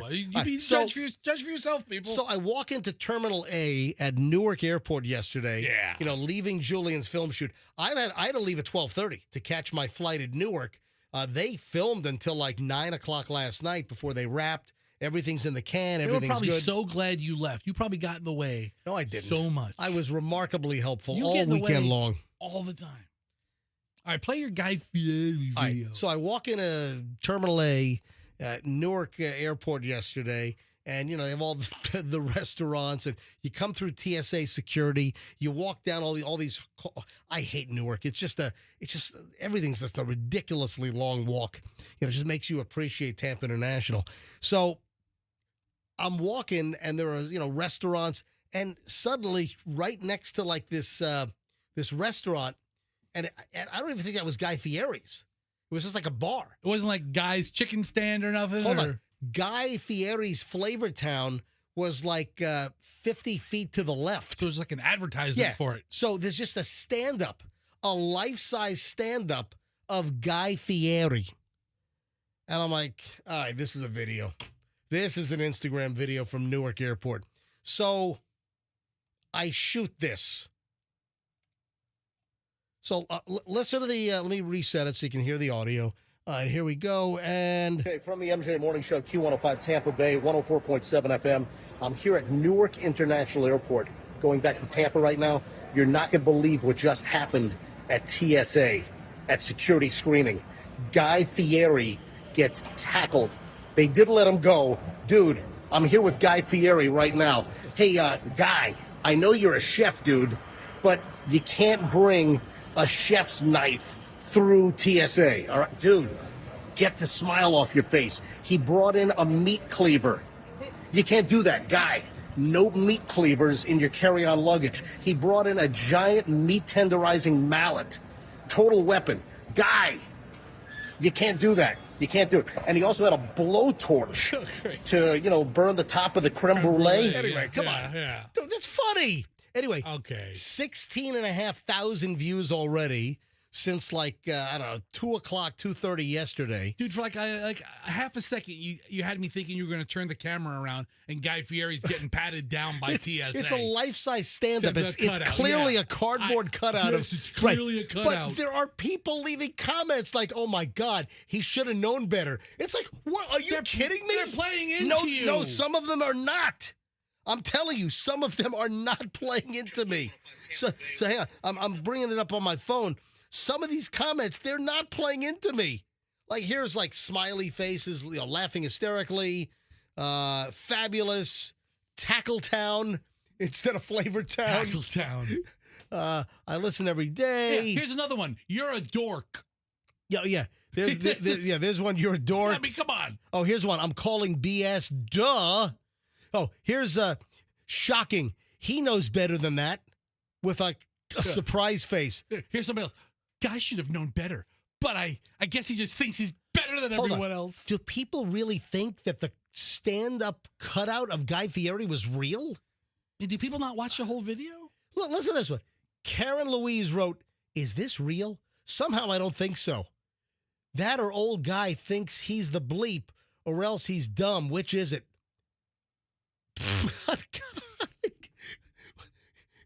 This is clearly a joke. I think some people think it's real. All right, anyway, take a look at the video, both of them, on my Instagram, Certified MJ Radio.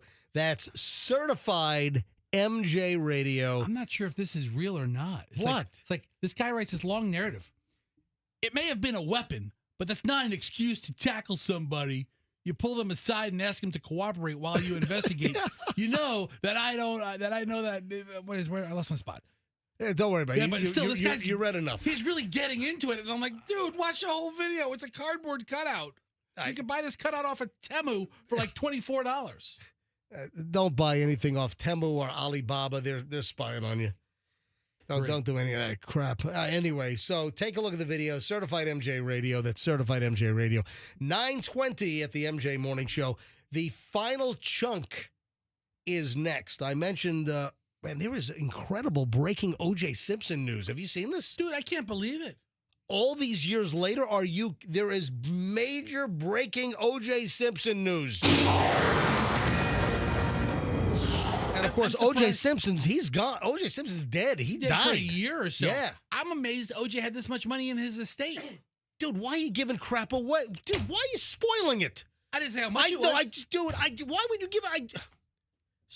All right, everything I said in the last 30 seconds. What is wrong with you? I'm teasing something to go to the other side. What is wrong with you? Why would I give it away? You just gave it away. I didn't say who he paid. I didn't say they paid the Goldmans. Shut up! I didn't say that, did I? Shut up! No, I saw his... All right, I'm just doing the story now. I just said it. All right, fine. Oh. I'm No, go to commercial. No, I'm not going to commercial. No, you ruined it. You ruined it. You ruined it. I maybe hard teased it a little more. O.J. Simpson's estate has signed off on $58 million for Ron Goldman's father. You're telling me O.J. Simpson's estate had $58 million? I remember when I said that like 30 seconds ago. Right, but that was supposed to be after the break, you schmuck. Holy crap. How does he have that much money? Fred Goldman, remember that O.J. was acquitted of the murder of Ron and Nicole. However, in a civil trial, the Goldman secured like a $30-something million judgment against O.J. Simpson, which O.J. never, ever paid. Not a penny. So Fred Goldman might be getting a final payment here from the O.J. Simpson estate. I mean, close to 3 decades, 30 years later after winning that wrongful death judgment against O.J. So Malcolm Laverne, the executor of the Simpson estate, has accepted Goldman's creditor claim for $57,997,858 plus ongoing judgment interest, according to TMZ. They report that the figure was agreed to following negotiations between the estate and Goldman. Remember Ron Goldman? That was the son. Yeah, the victim of OJ's knife attack, stabbing. Unbelievable. Ron Goldman was the son of Fred Goldman. Yeah, and Fred's been for years fighting for justice for his son. And rightfully so. I mean, can you imagine? I mean, how this family's been tormented? June of 1994. Yeah, Goldman initially submitted a claim exceeding $117 million, a figure that represents the original $33 million judgment plus interest that's accumulated over the course of the past 30 years. Wow. But the executive told TMZ the estate intends to pay as much of the approved amount as possible through ongoing auctions of Simpson's possessions.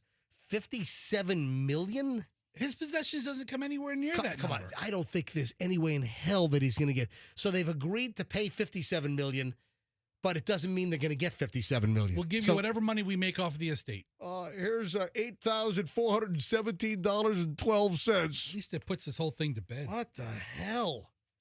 Unbelievable. I guess I really did give it all away. You gave it all away. Yeah. You ruined it. In hindsight, I did. You're a show spoiler. I guess, you could You've say heard of a show runner, right? Yeah. You're a show spoiler. I did. Sorry All right, about that. 924 at the MJ Morning Show. All right, let me break now. I'm not going to tease anything coming up because you're going to ruin it. All right. So we've got a lot of stuff next. Just listen. Just trust me. I'm not doing an actual teaser here because Fess is going to wreck it. So we have a lot of stuff next in the final segment here on the MJ Morning Show on Q105, 104.7 FM. Plan B Air Conditioning is standing by their phone right now waiting for you to call if you have a problem. If you have a problem, they'll solve it. They'll fix your thermostat like the DJ revolves it. You know, sometimes you get the little spinning wheel on the thermostat, just like that. All kidding aside, you have an air conditioning problem? Maybe with the cold snaps, you have a heating problem. Call Plan B Air Conditioning. Everybody needs a good, reliable air conditioning company you can trust, whether it is a repair or whether you do need a new system. This is also where I recommend Plan B. They're going to fix your system and make it work for years if they can. If they can't, they're going to be honest and tell you, yep, it's time for a new system. They'll give you the best price. They'll beat any other air conditioning company by at least $500 on a new system in your home. Mention me, MJ, get 10% off. Service call, AC busted, need some labor and parts. Mention me, MJ, 10% off. PlanBAirConditioning.com. That's PlanBAirConditioning.com, 813-PLAN-BAC, and tell them MJ sent you. Traffic's on at 9:26. Here's Shriner, back in a minute. Heavy volume around Tampa.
Morning show. This music bumper brings back 22 years of memories. 22 years, Fester. 22 years I did that other show. It's a lot of time. That was a long run. Yeah. Almost said it's a lot of money. Yeah, it was pretty good. Yeah, it was a lot of everything. All right, 9:32 at the MJ Morning Show. Hey, great news. I just got a text from Shorty Shane. He's in for the Great American Teach-In for Thursday. Oh, that's awesome. Yeah, I got to get a hold of the teacher and let the teacher know I'm bringing along Shorty Shane. Just say you're bringing in somebody with you. I'm bringing... No, I got to... Listen, we're talking about on the air. Shorty Shane says we can call him tomorrow morning. All right, perfect. All right, let's see. He's asking what time. So I'll probably meet about 12 noon for a 12:30 class Thursday. But tomorrow I got to find out. Does he have a car? You know, because Shorty Shane was in the car wreck. You know, our show dwarf or little person. What's his situation? He was sandwiched. He was a dwarf sandwich. He was rear-ended out in Lakeland at high speed, crunched in the whole back of his Kia. He could have been Kia. He could have been killed in action. KIA. I'll tell you right now. He could have been all keyed up good. That Kia did its job. Oh, it did. It kept his little ass safe. I'll tell you right now, the Kia held up because he was rear-ended at high speed, and then he was shoved into the car in front of him while waiting at a traffic signal. So his car, he got it coming and going. He got nailed in the front and nailed in the rear. Car's totaled. Car's gone. So he's hitting me up for all my car contacts. So Shorty Shane is out car shopping right now because he's got to buy a new car. And he's like, hey, you got a connection with this? You got a connection with that? You got to connect. It reminded me, let's bring this up tomorrow. Yeah. And so I'm going down all the lists of all the so he went to test drive Genesis. Okay. Likes the Genesis. That's awesome. And I'm like, yeah, dude, of course I've got a connection. It's the new Genesis of Tampa. Hey, you want a Ford? So he says, well, I'm looking at a Ford. I said, well, I got Veterans Ford. I got you covered. And then, listen, there are other brands that I don't do commercials for, that we've known over the years. But I've got plenty of friends out there. Sure. So Shorty Shane is hitting me up for a contact. I'll set him up. Listen, he's a good guy. If whatever brand car he picks to buy to replace his completely smashed up, totaled Kia, whatever he wants. If I have the connection, I told him I got you. I'm going to call my friend, whether they're the owner of the dealership, whether they're the general manager, general sales manager, whatever. I got you covered. But listen, he was, and of course, Kemp Law Group is representing him. Fantastic. Yeah. So listen, through no fault of his own, he's injured. He's all stiff. He's going to appointments now. I mean, he already has like brittle bones. He's a dwarf. He's 3'5", for crying out loud. Got a lot stacked against him already. He's got a booster seat in the car. He's got hand controls, the airbag.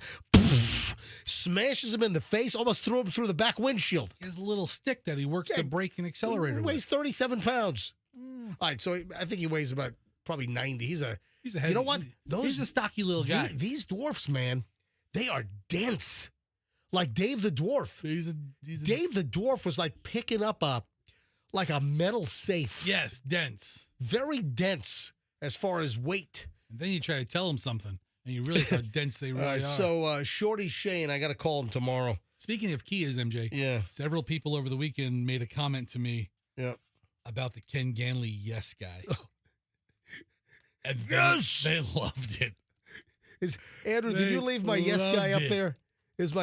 If you miss this. I am such a fan of this. That is no joke. Yeah, we made a big deal out of this. All humor aside, I am a fan. It has the Fester seal of approval. Andrew, put the Ken Ganley deal back up there. So Ken Ganley Kia. Yes. Is a sponsor on the program. And listen, I'll tell you right now, Ken Ganley Kia, you ought to know that Shorty, he's looking at Kia again as well. Sure. As he should. We can get it with Ken Ganley. Because the Kia that Shorty Shane was in, tell you right now, that Kia did, like you said, that Kia did its job, man. Because that car was crunched in the back, crunched in the front. And people, once you have an accident in a car. But all the crumple zones did their part. Yeah. And there was like no intrusion into the passenger compartment. And ultimately, Shorty Shane was in a car that protected him. So listen, that's why he's looking at Kia again. Yes. You know, I always thought it was funny though. Kia, K-I, you know what I'm saying. So Ken Ganley Kia. Man, this is funny. The commercial. It's hysterical. So are we running it this week? Or was it last week's run? I don't know if I heard it. I heard this last week, and this is a sample from a Ken Ganley Kia commercial. Listen. Need credit? We have more ways to say yes. Yes. It's the second yes that I heard that. I'm like, oh my God, that's hysterical. Give me the yes. Need credit? We have more ways to say yes. Yes.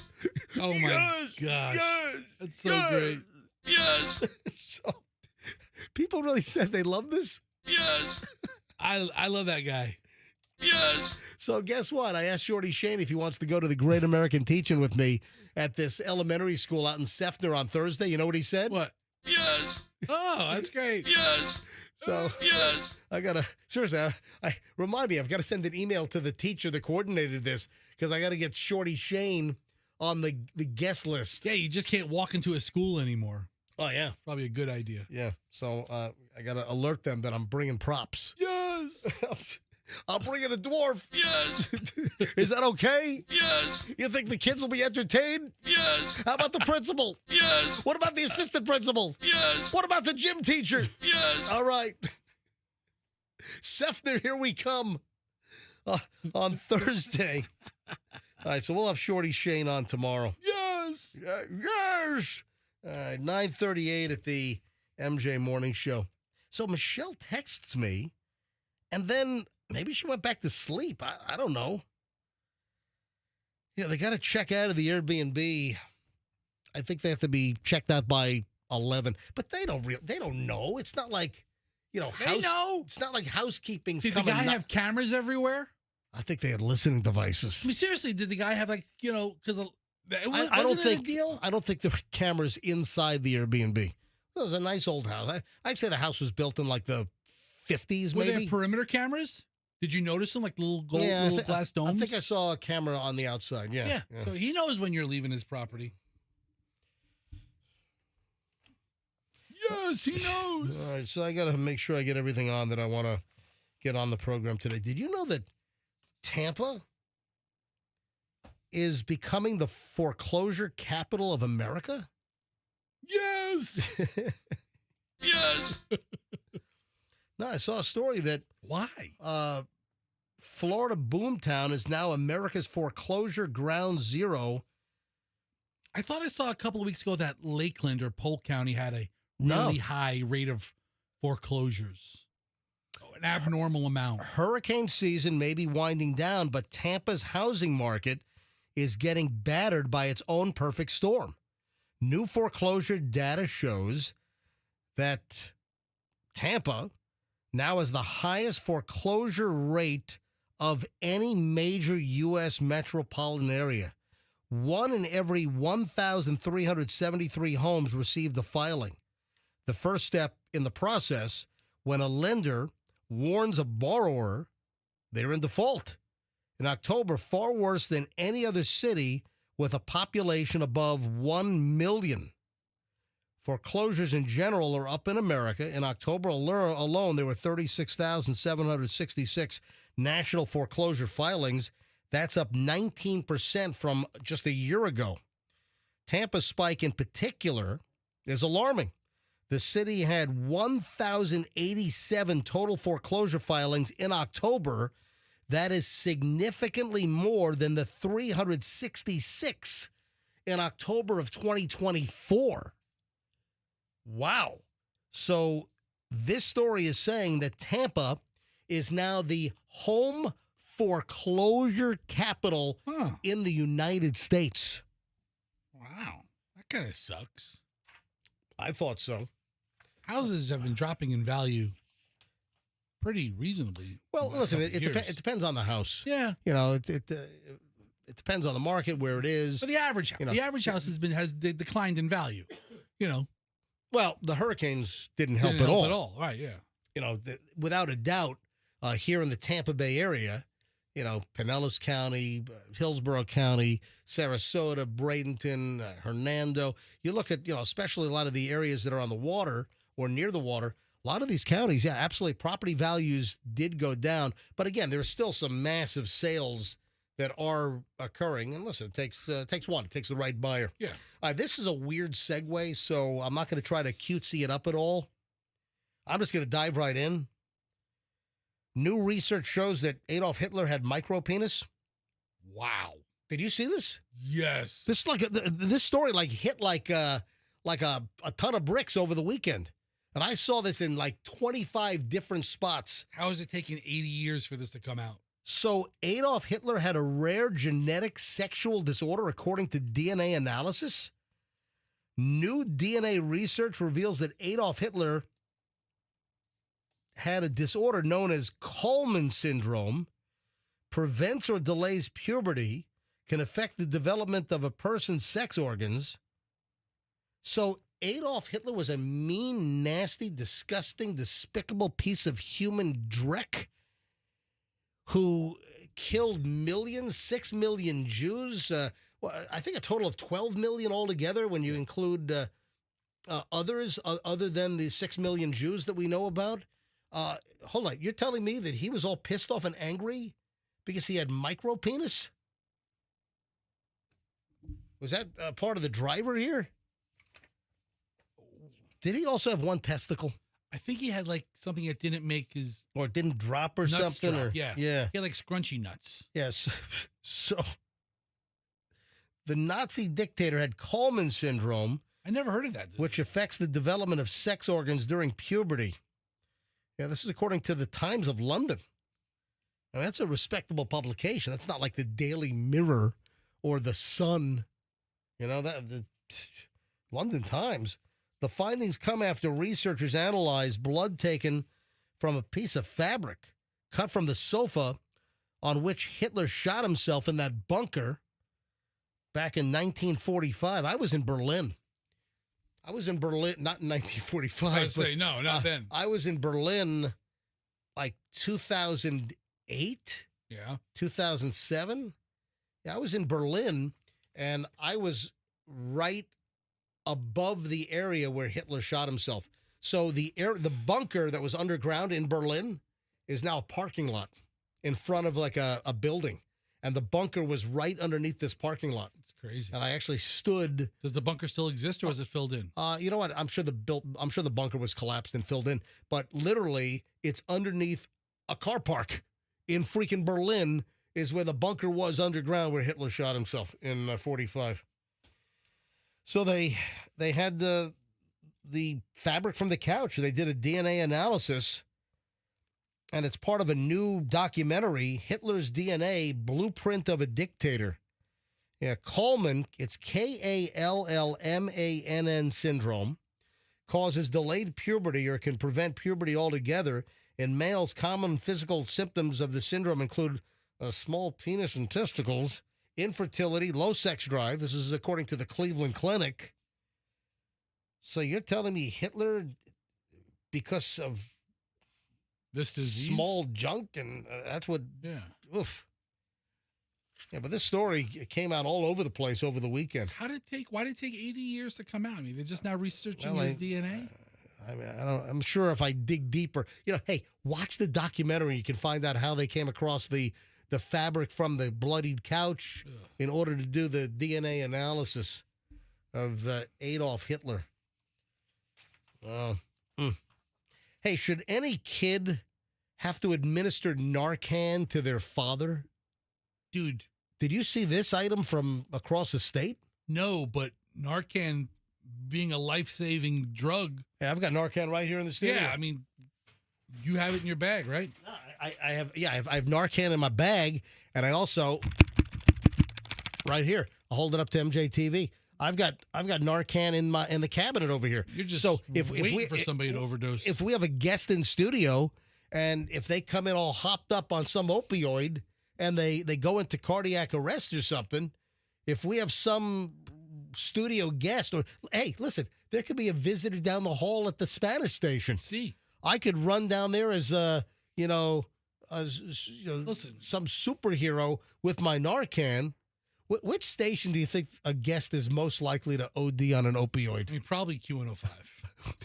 I mean, if I had to guess. Andrew says Wild. Yeah, could be the country station, could be Wild, could be Maximum 92.5. Anyway, my money's on Q105. I just want everyone to know that I have several doses of Narcan right here in the studio. So how old was the boy?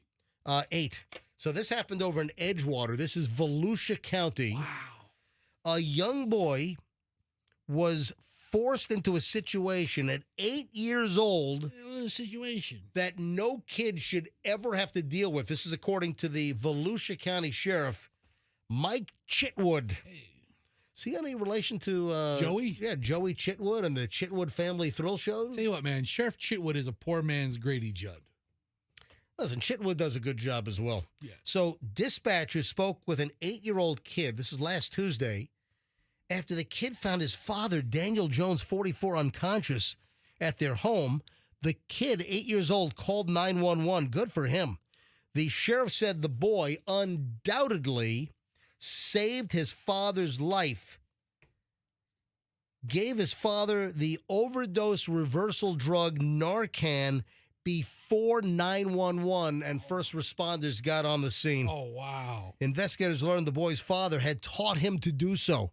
So the father knew he had an opioid problem. Hey, son, if ever I'm unresponsive and it looks like I'm on the floor dead and you can't wake me up, here, get this little device here, jam the white part up my nostril, and then push that purple button underneath, dude, and squirt that Narcan right up my schnauzer. What's up with the dad knowing he had such a problem to even initiate this conversation with his kid? My kids wouldn't know what to do if I overdose. I mean, granted, I'd probably overdose on, cheesecake or something. You know what? I need to put a sign outside the new studio, Narcan inside. You know what we also need? We need one of those defibrillators. You know, the wall-mounted, the AES devices? Like you see at malls or airports, or you know what I'm talking about? Can you make a grilled cheese sandwich with those? No. I don't think so. 2 presses, you zap it. No. Oh, damn it. What, taser grilled cheese sandwiches, essentially? New pop-up concept. Yeah, I don't think that works. But can you imagine? The father knew that he could be an opioid overdose victim, so he teaches his 8-year-old kid how to squirt the Narcan up his nostrils. I mean, good. Is that the best parenting ever? That guy is a fantastic parent. Dude, this kid needs to be taken away from the father. This amazing father who's going through an addiction issue? Yeah, according to the sheriff's office, Johnson told deputies he smoked heroin earlier in the day in the garage and instructed his son on what to do if something happened to him. Like the same day, like just before? Hey, kid, I just smoked this heroin. If something happens, if I'm all collapsed on the floor, take this little plastic thing and jam it up a nostril and squeeze it. Psht, psht. I thought he had the talk a couple of months ago or a year or so ago. No.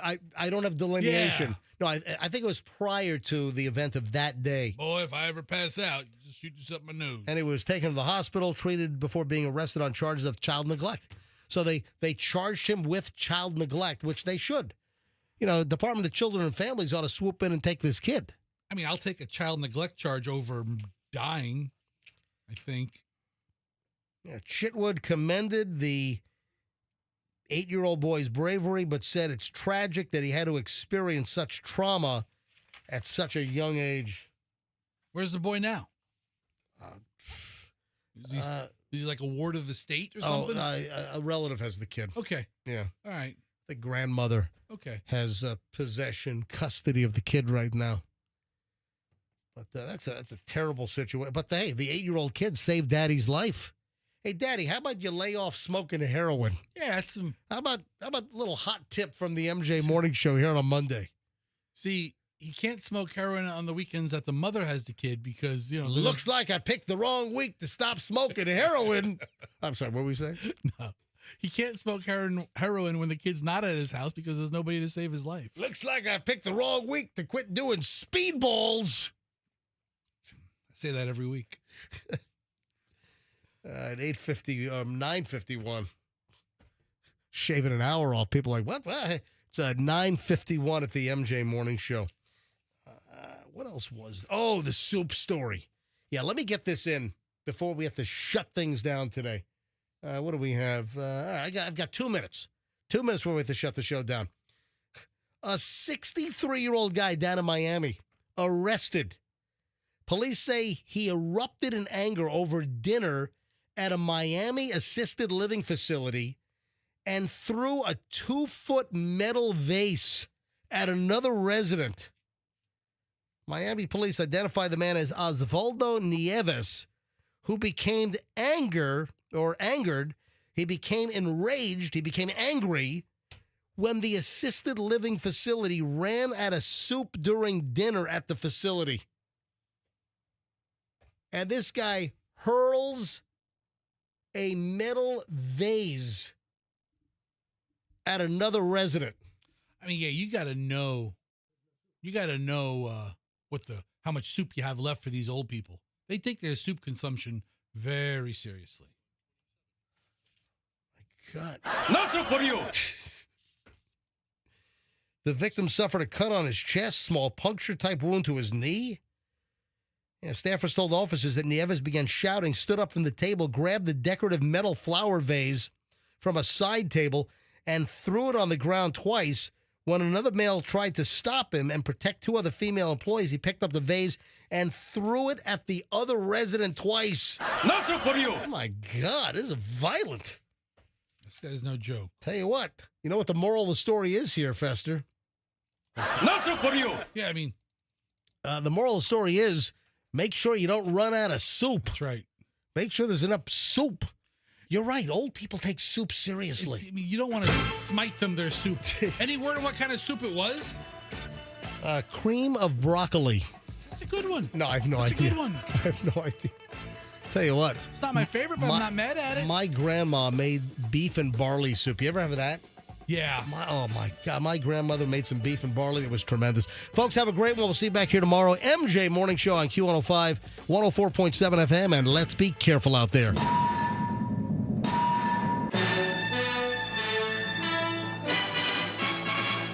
The Q105 app is your connection to all the big contests, powered by Anajar and Levine.